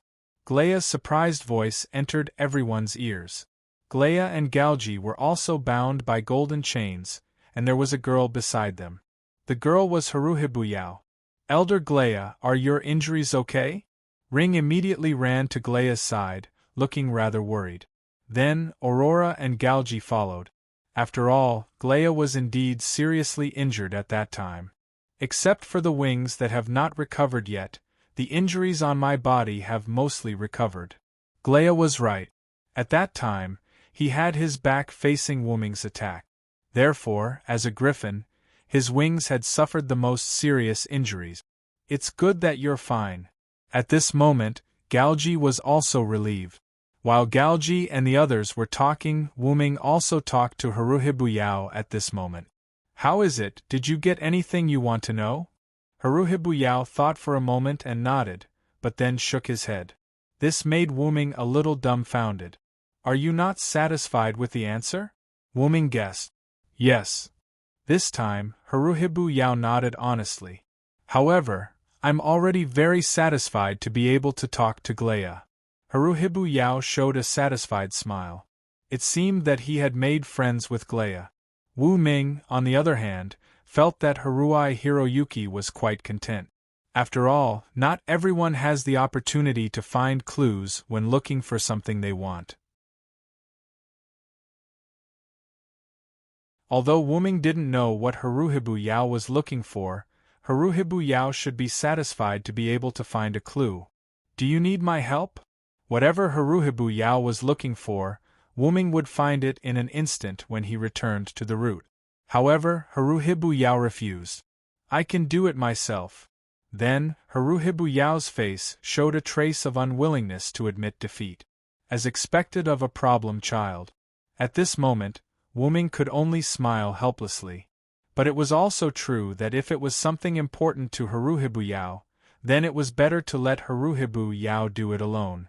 Then, Wu-Ming looked at Galgi and the others who were still chatting. It's almost time to go. It was time to go to jail.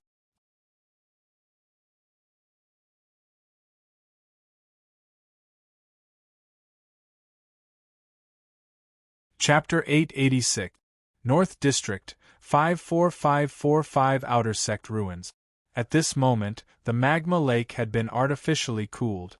White Yiksha methodically issued one order after another, allowing the Alliance's community to begin the restoration of 54,545 Outer Sect. Because the time between Absolute Evil's appearance and its destruction was too short, there were no high-ranking powerhouses near 54545 Outer Sect. Even Vera had been abducted by Wuming, leaving White Yiksha alone. Therefore, the restoration of the North District's 5-digit Outer Sect 54545 Outer Sect fell to her. Seriously, I'm not the ruler of the North District. Why should I be the commander? White Yiksha kept complaining. In fact, the main reason was that no one came to help, which caused White Yiksha's dissatisfaction. After the rulers of the North District received the news that Absolute Evil had been destroyed, they did not even think of going to 54545 Outer Sect. When there was a powerful external enemy like Absolute Evil, perhaps they would unite, but once Absolute Evil was eliminated, they would fall back into a state of internal strife. Anyway, it was not their outer sect, so there was no need to care. Moreover, White Yiksha could not care about them if they did not come. After all, Absolute Evil had been destroyed, so it did not matter if they came or not. But she was definitely dissatisfied. Villo, that brat, really abducted Vera. Although Vera did not play much of a role in command, she was at least someone from the North District. Now that the North District's outer sect was being rebuilt, how could a ruler of the East District be in command? However, at this moment, White Yiksha happened to sense Wuming's presence. Why is that brat Villo here? Although White Yiksha complained and hoped that someone could replace her to command the reconstruction of 54,545 outer sect, she really did not expect Wuming to come back. Are you looking for me to talk about the Dragon of Origin? Or is there something else? White Yiksha guessed in her heart. Yo, White Yiksha. Wu Ming greeted White Yiksha as he walked into the small command post that was temporarily set up. Where's Vera? Where have you abducted Vera? White Yiksha asked in annoyance. I sent Vera back to her community. Anyway, Vera can't do anything here, can she? As if it was his own home, Wuming sat down without hesitation, but because there were no chairs, Wuming could only find something to sit on. Then why did thou come back?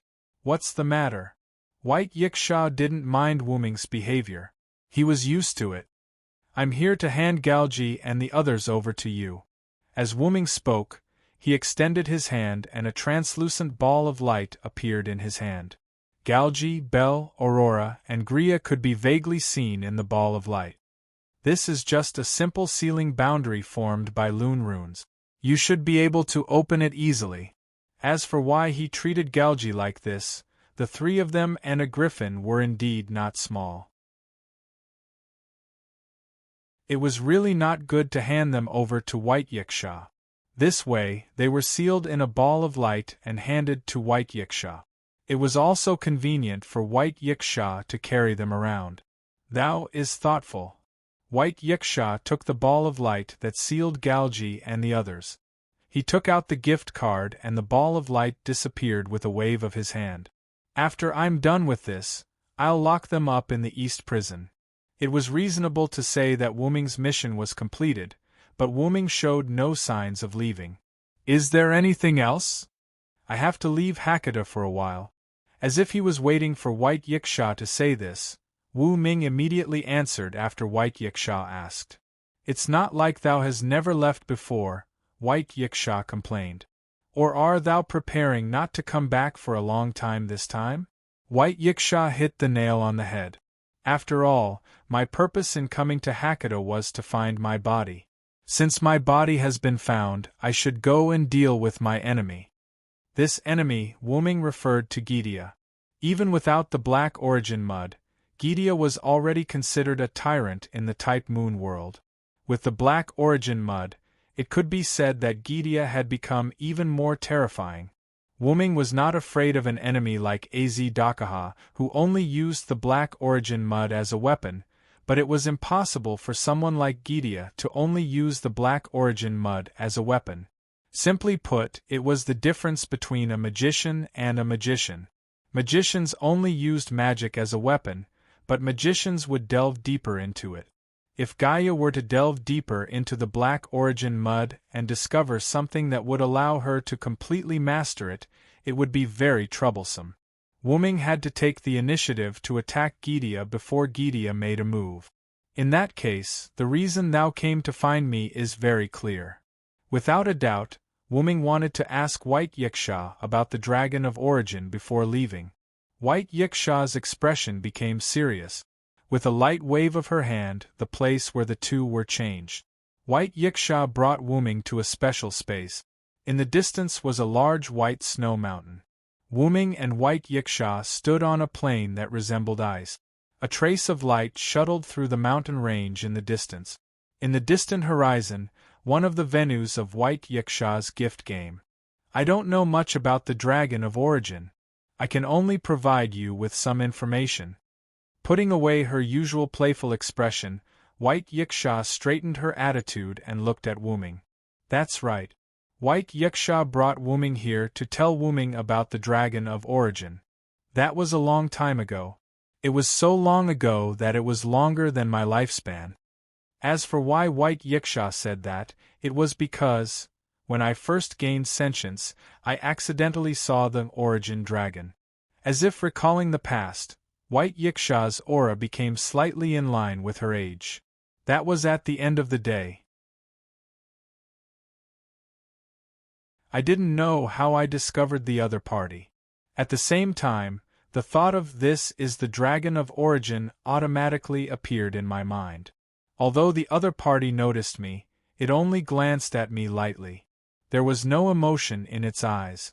After that, it immediately left as though it was just passing by. Turning her head to look at Wuming, White Yiksha continued speaking. I didn't feel that feeling from thee, but judging from the appearance, thy body is exactly the same as the Dragon of Origin's body that I saw. It's just that the size is different, and there's another very important point. White Yiksha flew into the air and looked at Wuming. The Dragon of Origin I saw was much stronger than thee. Even at that time, I felt that I wasn't its match. One had to know that the original White Yiksha was not White Yiksha, but the White Knight Monarch. It was a powerful existence whose spirit lattice had not been shrunk. The Dragon of Origin that White Yiksha mentioned made the White Knight Monarch feel that he was not its match. Without a doubt, the other party must be an existence that exceeds a single digit. White Yiksha judged. By the way, White Yiksha, are there no single-digit existences in Hakata? You're tuning in to the Phoenix Knights YouTube channel. Don't forget to subscribe and join us on this journey to catch the most captivating stories.